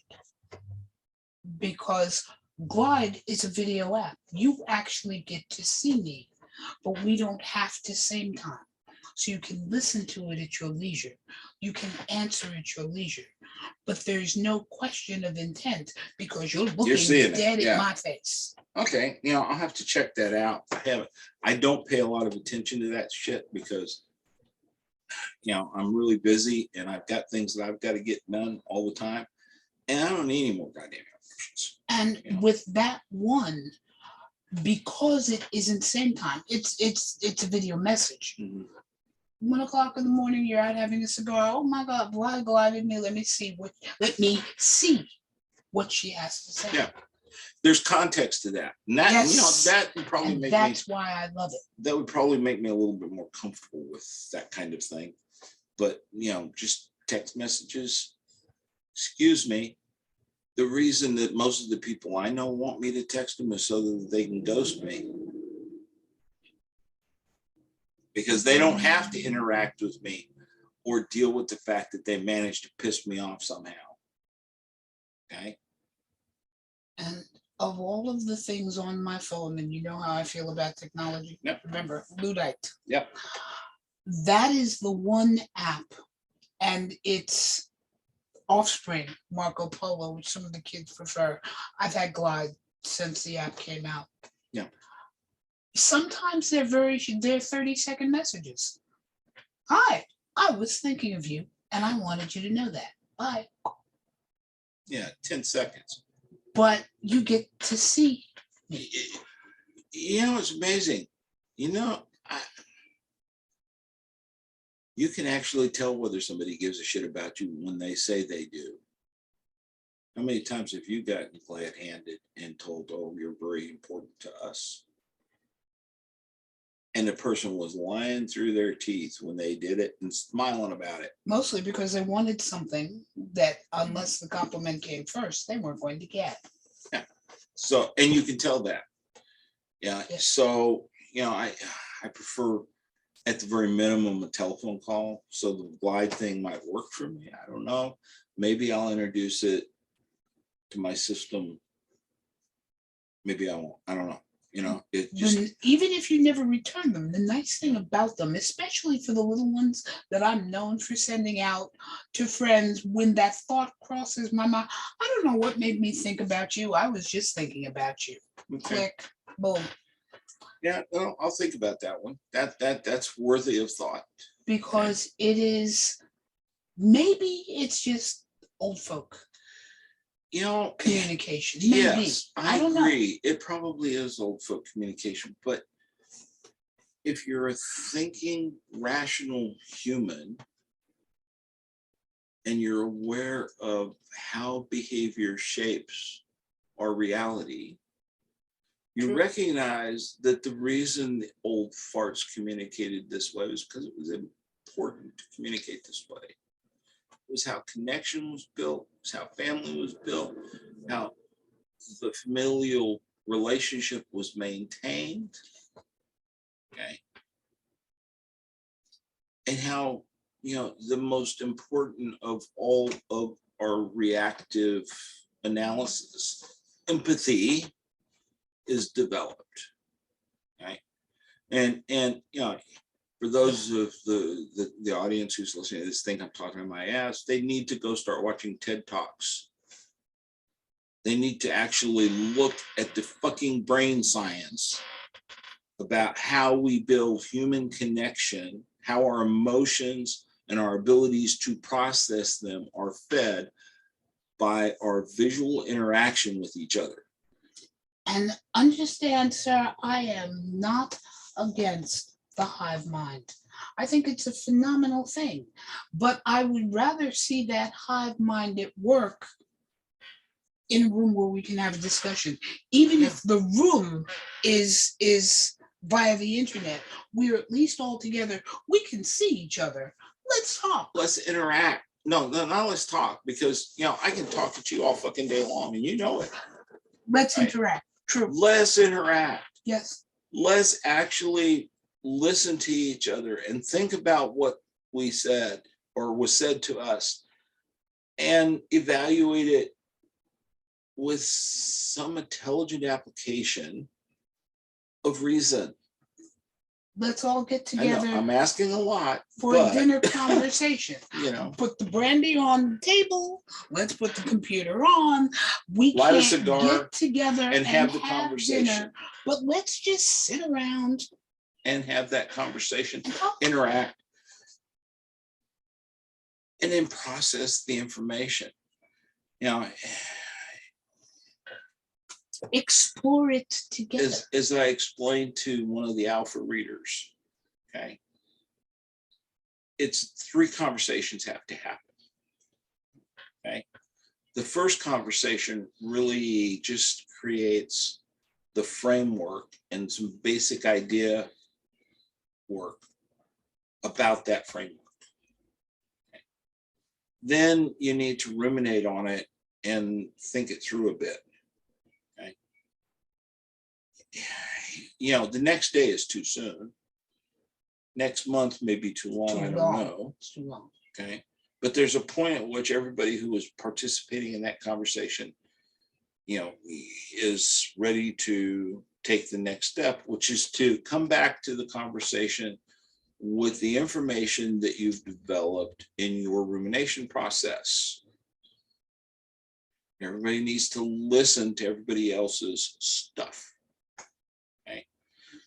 And then everybody needs to walk away again and ruminate about what they heard in that conversation, because now you've got however many people's point of views of the original Conversation stuff. Yeah. And then the third conversation is where everybody comes back together and comes to a common understanding and agreement of the concept, given all the other stuff that's gone on. Yeah. That's well reasoned, that's thought through, that's been already debated in the middle conversation. Okay. And then everybody moves on and acts according to that agreement. As an author, it helps me to have reasoning people read something and ask me questions about it or make suggestions or question things, because you're talking from your head. Maybe it's not connecting. Okay. Maybe they're going to ask a question that actually develops the real nugget of the goal that you're trying build. But it's the interaction, that reasoning, that rumination. It's invaluable, and we have not facilitated that effectively. You can't have just one conversation with a human being and come to an agreement, because everybody's going to change their mind about 2 seconds after the conversation's over. Or in 3 days when they've actually really thought about it. Yeah. Wait a minute. I didn't mention this, and this changes. and this, yeah. It's why are we in such a fucking hurry? I know I'm old and I'm going to die sooner rather than later, but unless I'm on my deathbed and only 2 breaths away, slow the fuck down, asshole. Let's think about this for a little bit. Let's put some real work into this thought. Let's try and find the best way, not my way, not your way, but the best way to describe the concept that we're trying to convey, so that the people that come behind us have the most well-reasoned and practically implementable thing possible.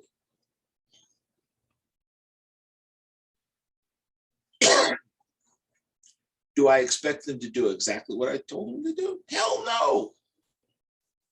I don't know a Marine who will do that, because we're not taught to be robots. We're taught, and told, well, take that hill. How we take the hill is up to us. Mm-hmm. We're supposed to develop a plan and execute the plan and take the hill. And dying's not optional.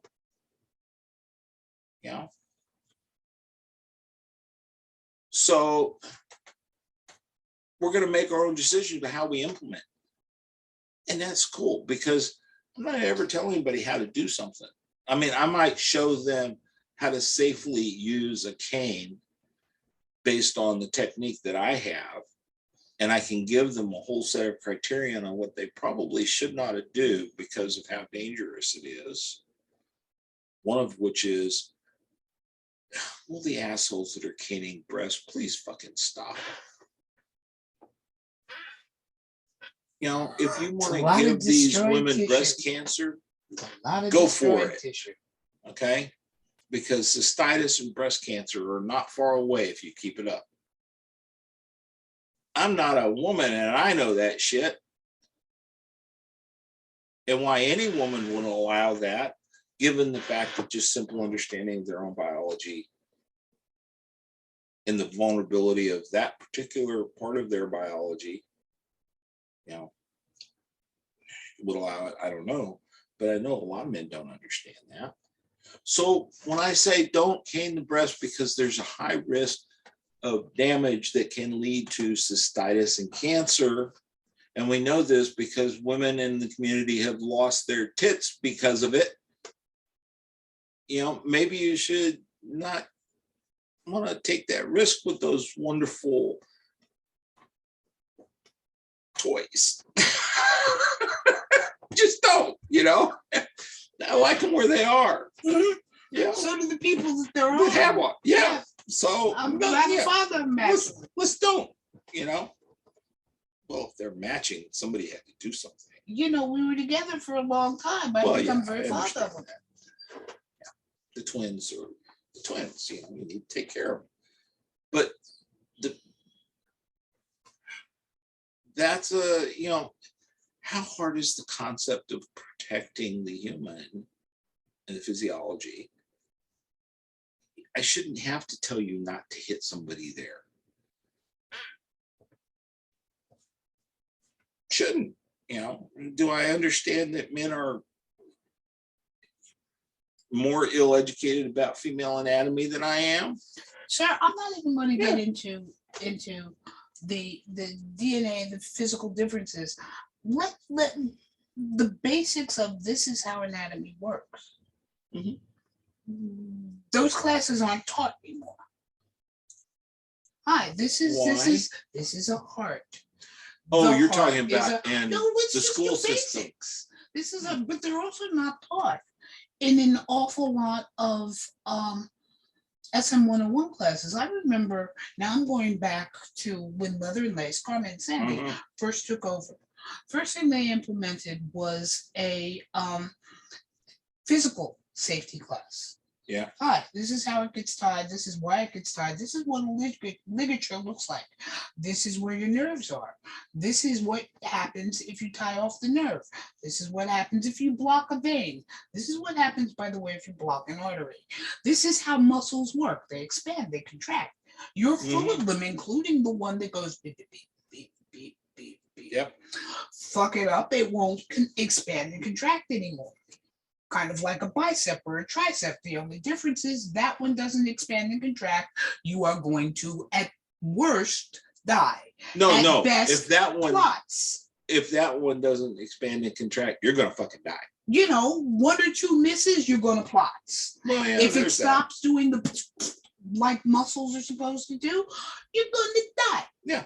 Hi, this is basic anatomy. Yeah, that's true. These are the things you can do. These are the things you can't. Yeah, and the public school system sure isn't helping us much. I remember those classes. I understood anatomy when I was a kid in school because we got taught anatomy. Funny thing about that. You know, so yeah, I guess I'm an old fart. That doesn't change the validity of the opinion. It doesn't change the importance of us doing the work diligently. But it does, sir, change the knowledge base. So to gain the same amount of knowledge requires more searching than it did for us. Well, then we need to find a way to fix that, don't we? We need Make to it make sure available that so they can basic seek. information is available so that we can rectify or close the gap, should I say. Yeah, in business, we analyze things. We say, what's it going to take to get from here to here? Because that's my gap. Well, we figure out what it's going to take to get from there to there, and we do it. Okay. It's not optional. We can't sit back and whine about it. We just have to go do something about it. You know, we have to stop putting our head in the ground. You know, ostriches are wonderful birds. There's no big problem with their defense mechanism. Because when you stick your head in the dirt so that you don't see what's coming, whatever's coming is going to screw you in the ass real good. And you've put your ass in position. Right, yeah. You know, so let's not do that. You know, let's look around and in whatever way we can, you know, start fixing the problem. You know,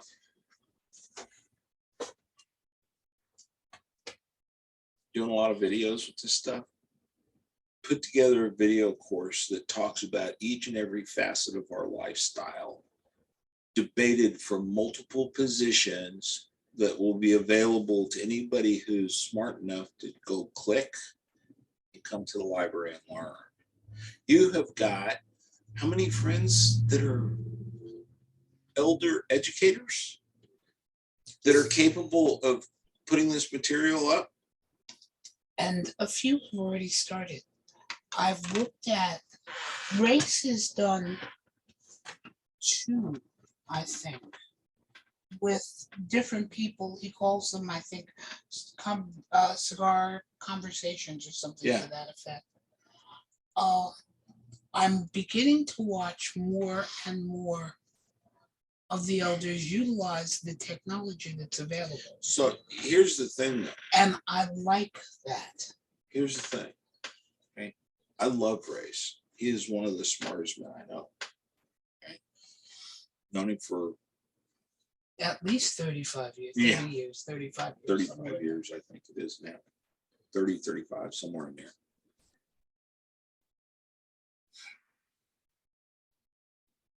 As much as I respect his opinion, it's one voice. Agreed. Okay. Agreed. What I'm talking about is get people to work on the concept, whatever it is, elders, right, come to an agreement of what's going to be presented, because then we've had the 3 conversations that need to be had to actually understand it. Yeah. Okay. And then have a curated conversation about the topic based on what that group of elders thinks. So it's not just one person's opinion. Okay. This is, we've ruminated on this and this is our pronouncement. Right.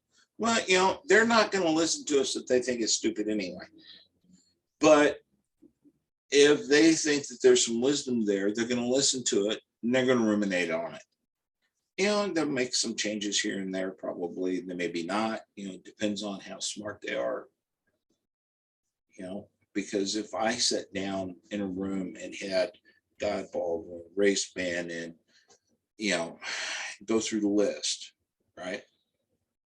Joseph Bean, and they all agreed on something and told me this was their opinion, and as a group, you have to be pretty fucking stupid to do something else, because those are 3 of the smartest men I know,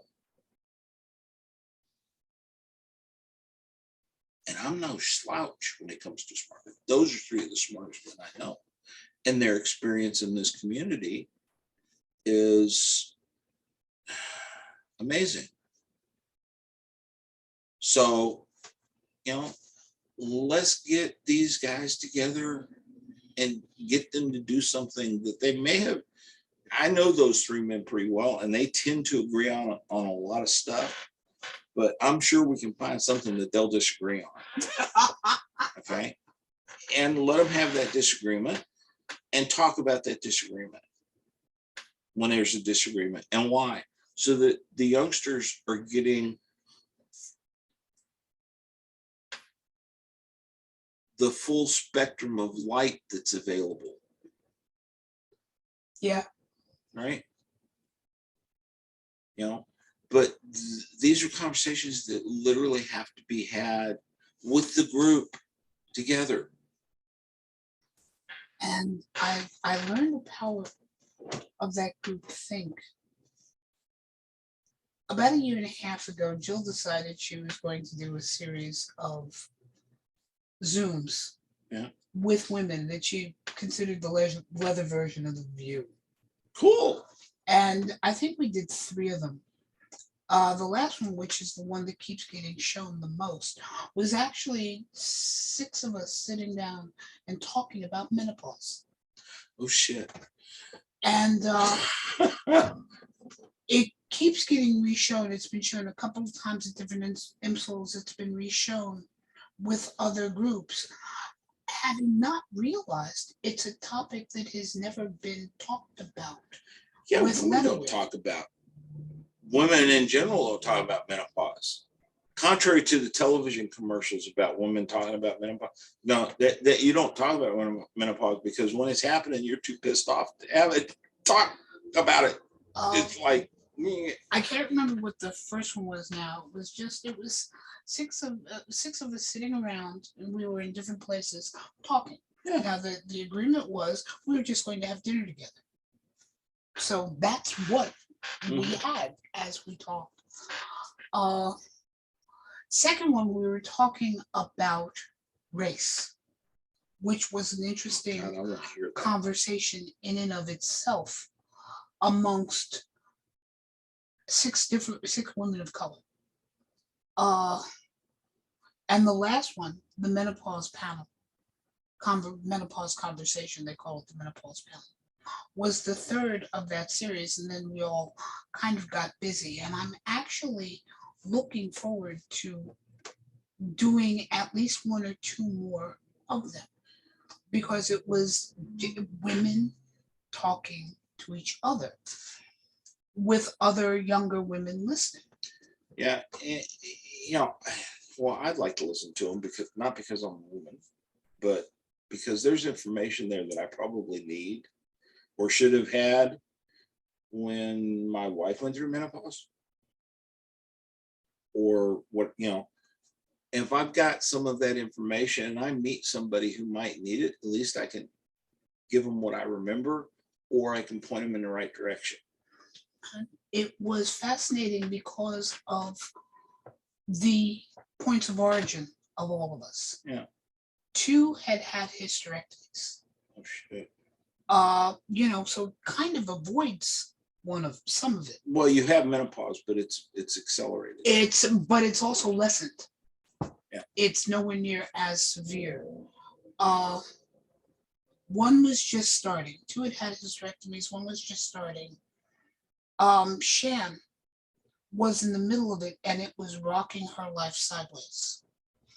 Jill put herself in a position because she was so afraid of it that it could have killed her, because she was taking various drugs to avoid the symptoms of menopause that led to pre-cancer. We caught it in time. Yeah.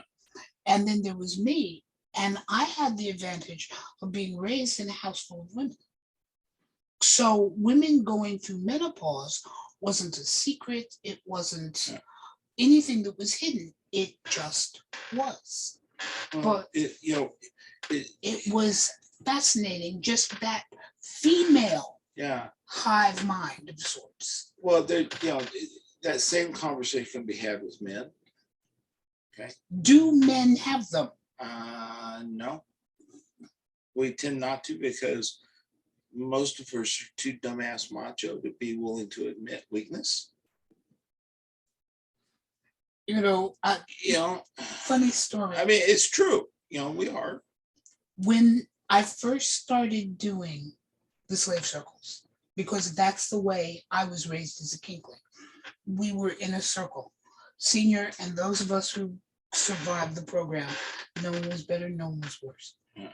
Well, I started doing the circles. That was the price that promoter paid to get me to come.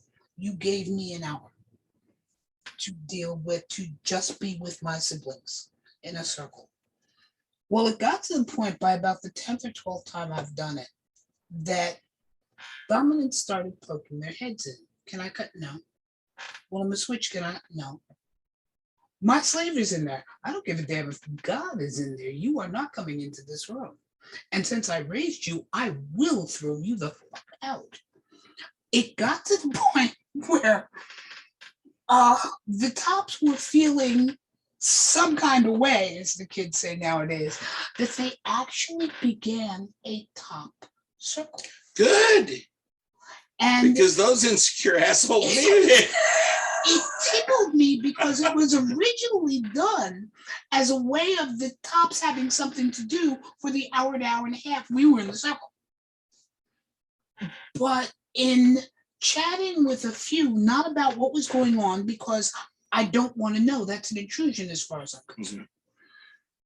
It ended up, and a lot of them are still ongoing, and they meet at the same time. The submissive circle does, is that there had never been a time when dominance talked to dominance. That amazed me. I don't agree with that. Okay, there have been times when dominance talked to dominance. At least if Tom is to be believed, the guard would groups. The guard would have campfires. That's and not have their partners with them at times.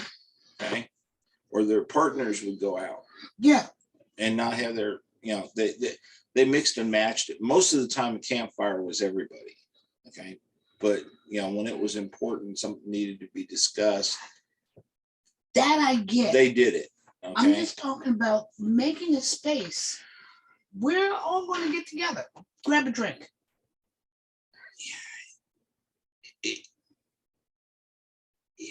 depends on the issue. Okay, for me. Okay, am I thinking about it? And this is just the first draft. We can have this conversation again in a couple of months after I've had a chance to ruminate on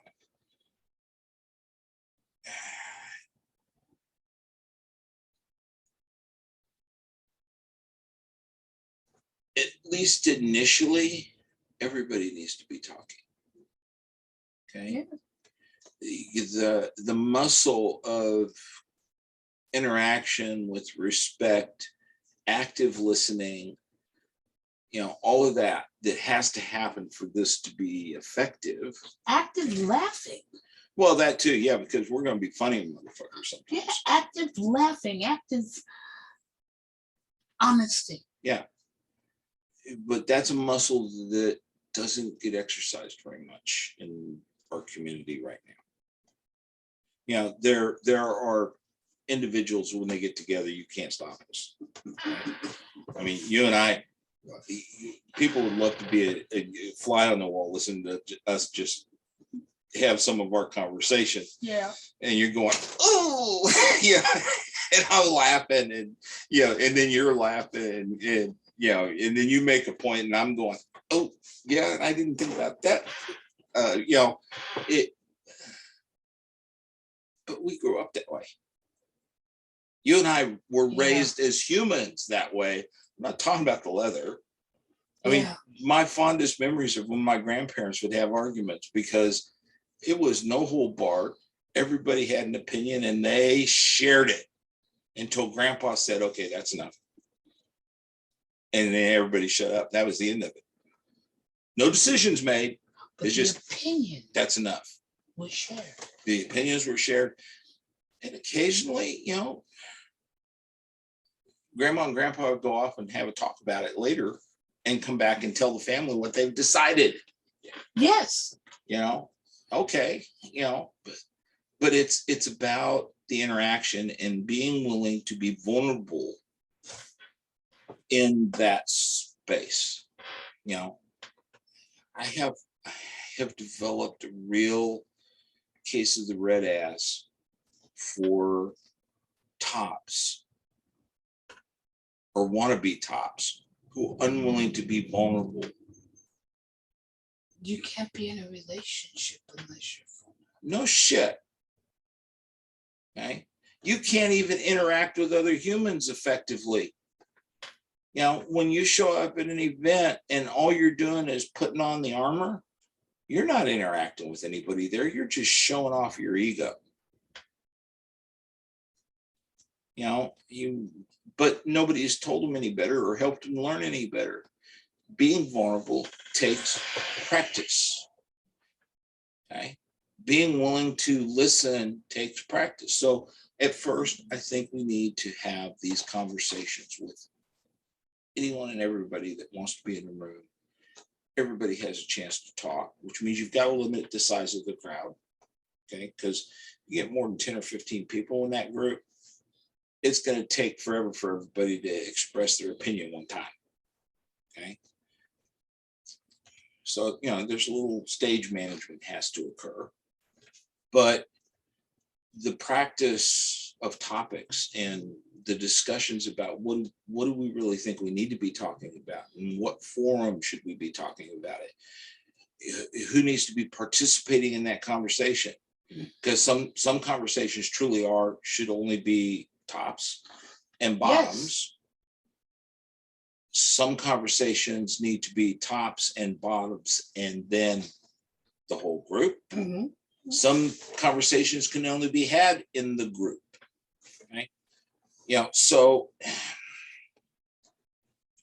I can't think of any conversation that needs to be tops in the group. I can think of a few conversations that need to be bottoms in the group. We did it all the time, and one of the greatest honors that they have ever paid me is that there are now slave circles all over the country. Good. And it just tickles. So yeah, I agree with you that tops need to be talking, but they don't know how. That's a little scary, sir. Yeah. Bye. The men who could teach them are dead. The plague killed them. The people who survived or their replacements are inadequate to the task. Want to make change, we got to recognize what the true problems are and have a plan to affect change. And this is one of them. If that generation of people did not die they could have passed on so much rich information to everyone that has come after. Okay. There's a break in the chain. We haven't addressed that. It's been too painful even to approach addressing that. I still almost can't talk about some of it because of the pain that I feel. Okay. So to acknowledge that this happened, that the cause of some of the break is in fact the result of losing a whole generation of leather folks, and that we need to find a way to fix it. Okay. And this is part of the way, getting tops to actually learn how to be respectful of each other and have an interactive conversation where power and ego aren't in the driver's seat. Check them. Check them at the door. I got a door. coat hanger. Right. I got hangers right here. Hang them up. You know, where vulnerability is important. Okay. Being able to admit you just don't know something. God forbid that a top doesn't know something. You know, that's going to take practice. We need to have the group having the conversation. Submissives already know how to be vulnerable because that's part of their shtick. Okay, tops don't. That is not a part of their shtick. And you know I'm talking truths. Yeah, I do. Okay, because I do. they've been taught to convey absolute confidence in everything they're doing, even if they're scared shitless. Right? And yet, the ones that I have the most respect for are the ones that will admit that they don't know everything, that they're insecure in places, and are able to actually actively work to strengthen themselves and their partnerships.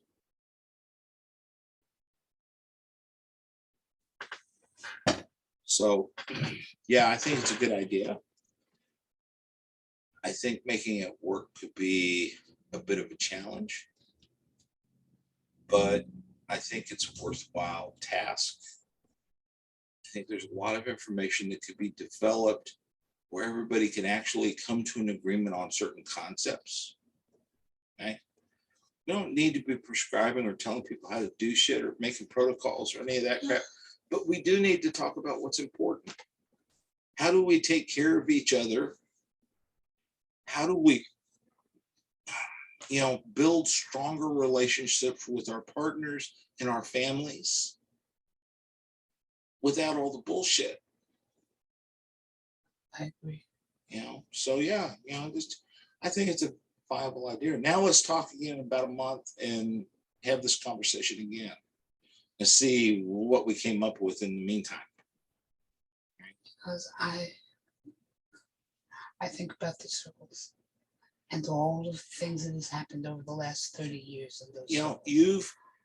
You've innovated some great changes in the way things are approached for the submissive side of the house. Okay. Because a lot of those people are vulnerable, have been damaged, and needed a place that was safe. Okay.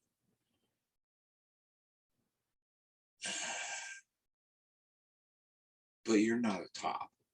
No. And most tops don't have the common sense God gave a pissant to listen to you when you open your mouth. When I can't remember which, I was down in Florida to do a weekend intensive. Mm-hmm. And I know it was after Will 94, not that far after. And the ground rules were, here's the line in the room. You could, as the owner, be in the room with your slave. You stay behind this line. I do not want to see you. I do not want to hear you. You are privileged to be in this room while this is going on. Your servant, your slave, your submissive, your bottom belongs to me for the weekend. As far as they are concerned, you do not exist. I am the only person they focus on. Now, if you can't take it, I appreciate that you don't have to be here. If you want to see what they're going to learn, that's wonderful.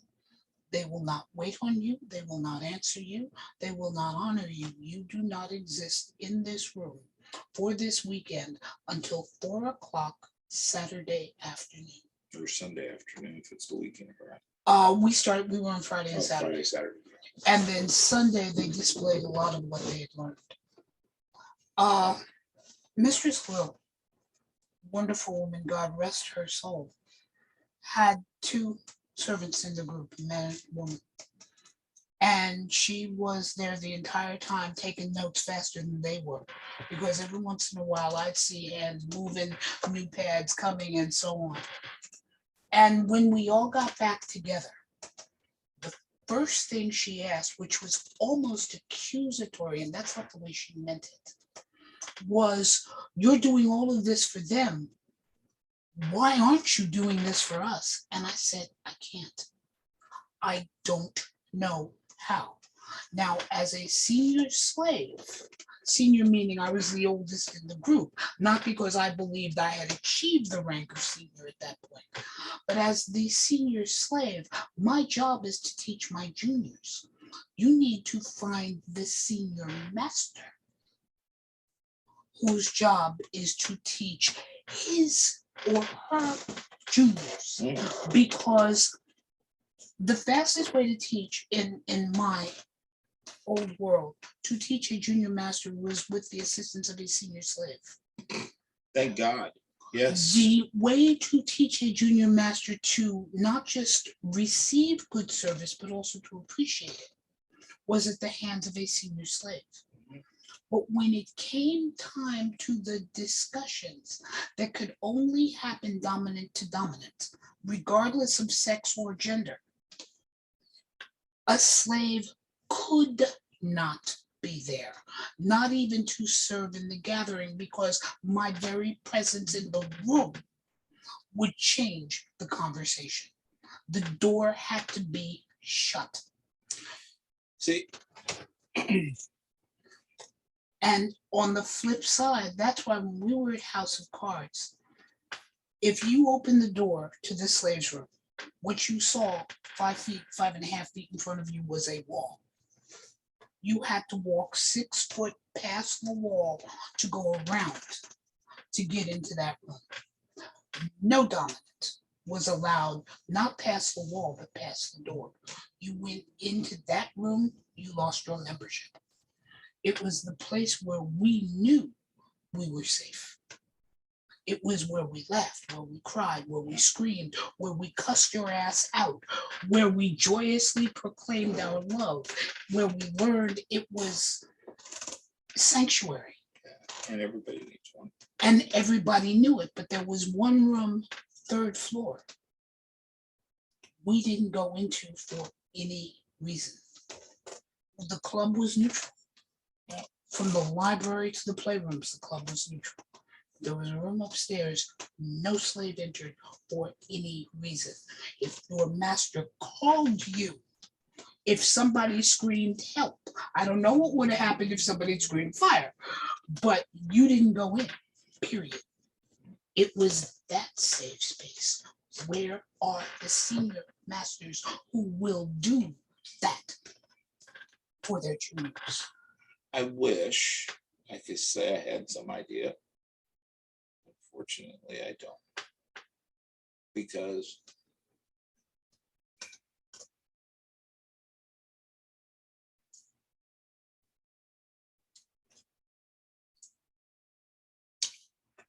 most of the juniors that I know wouldn't listen to me if I was God. Their ego, testosterone, whatever we want to assign, is too great for them to open their mind to the possibility that they might be wrong. They might need help. You can't learn until you're wrong. Look, humans learn 95% of all the information they're going to gather by the age 6, according to developmental psychologists. You spend the rest of your life trying to put it to practical use. Yes, I know And the learning theory. the other 5% of what you're going to learn. I know the theory.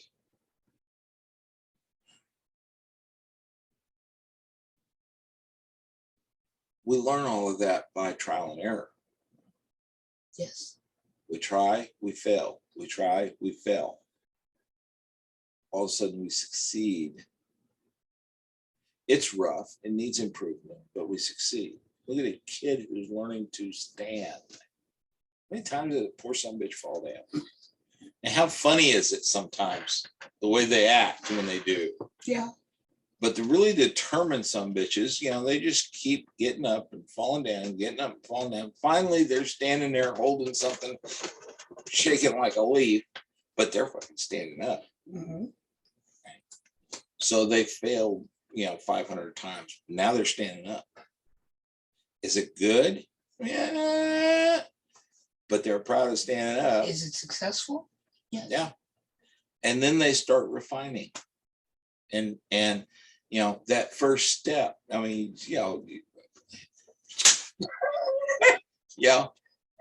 then they figure out how to take that first step. And when they get that first step right, and they just stand there with just the first step, it's like, yeah, oh, it worked. Oh, this is cool. And then the parent's life is over. But we learn from trial and error.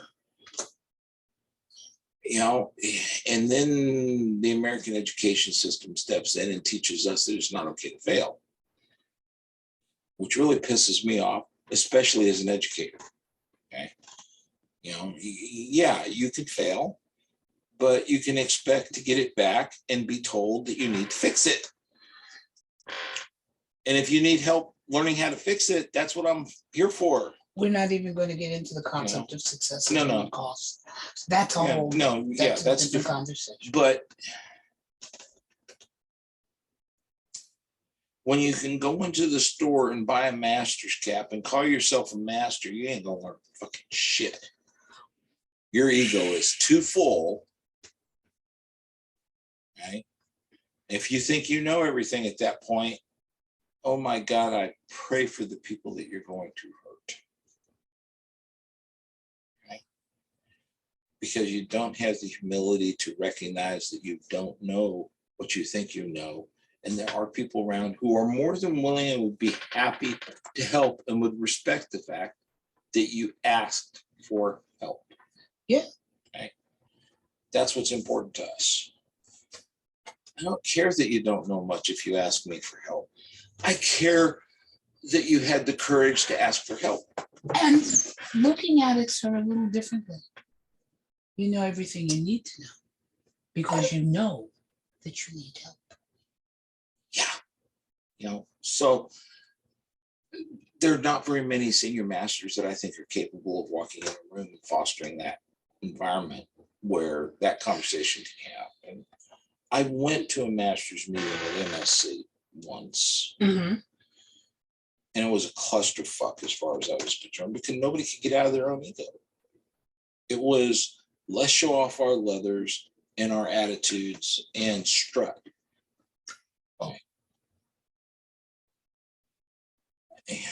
There's a reason I don't do a lot in the community actively because I've got a pretty full life. Yeah.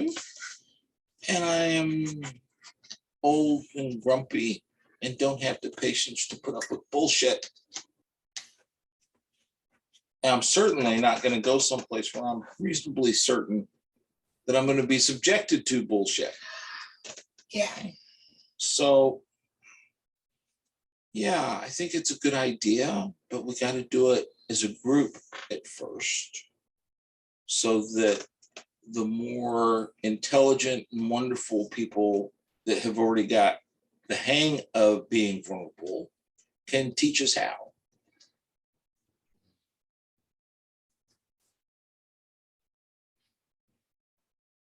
Everything that I've learned of value in this community that wasn't actually a technique-oriented thing, I learned from a senior bottom. It was our job. It was senior's job to teach. And I am grateful every day for it. There's no way I would ever be able to pay back the honor that I have from that. And that one woman who was capable of keeping a running dialogue about what was going on. Best teaching tool in the world. God, if I could put her in a mansion and have people serving her, I would, because oh my God, that was so valuable. It's not even funny. And she never once told me how to do shit.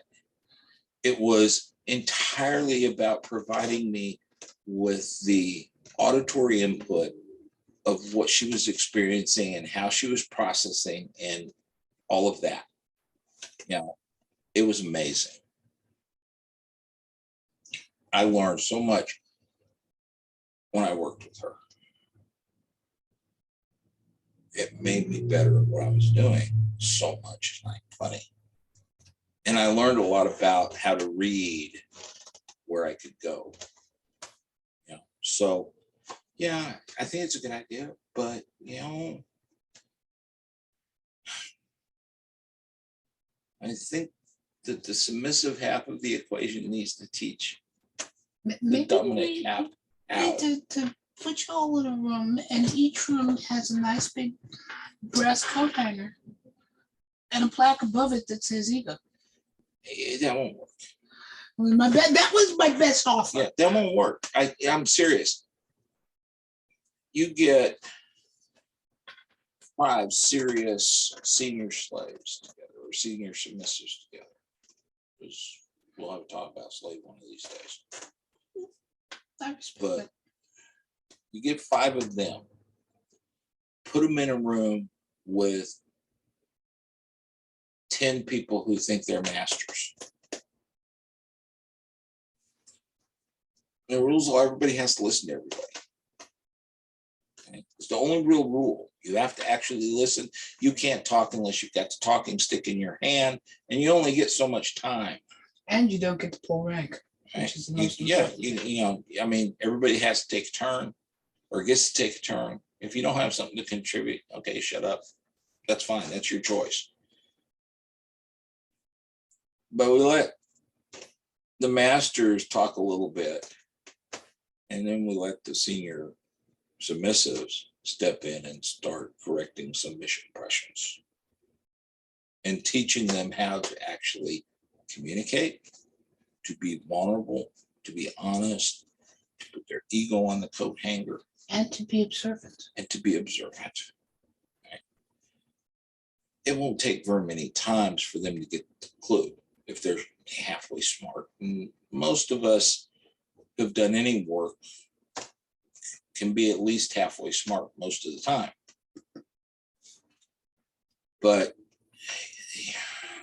most of the people in the community at this point that didn't have the experiences from 25 years ago to in their lifetime don't have a clue how to do this, because it's all been about form and ego and image and you know, I mean, just all the way down that line. Fucking contests have made it that way. Different conversation. Okay. Don't want to get I've seen some really good people and come out of some of those contests, but for the most part, what I've seen is people full of their own damn ego. Different conversation. Okay. So, you know, yeah, you know, it is worth doing. I'm willing to show up. You put it together. You know. Let me ruminate on that one.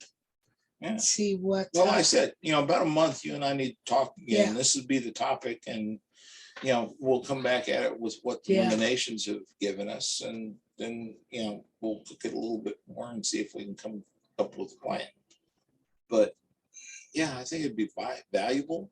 I think it's viable, but you know, it's going to take some time. like everything. Yeah. Sir, it is 3:30 in the afternoon. I'm throwing you out of here. Folks, Yes, ma'am. thank you for joining us. The Master Ron and I could go on forever, but there is a lovely lady waiting for him in about 3.5 hours.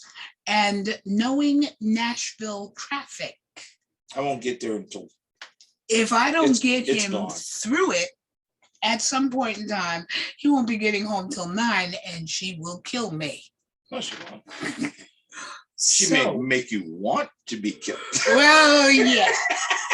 So, until the next time, Master Ron and I are signing off.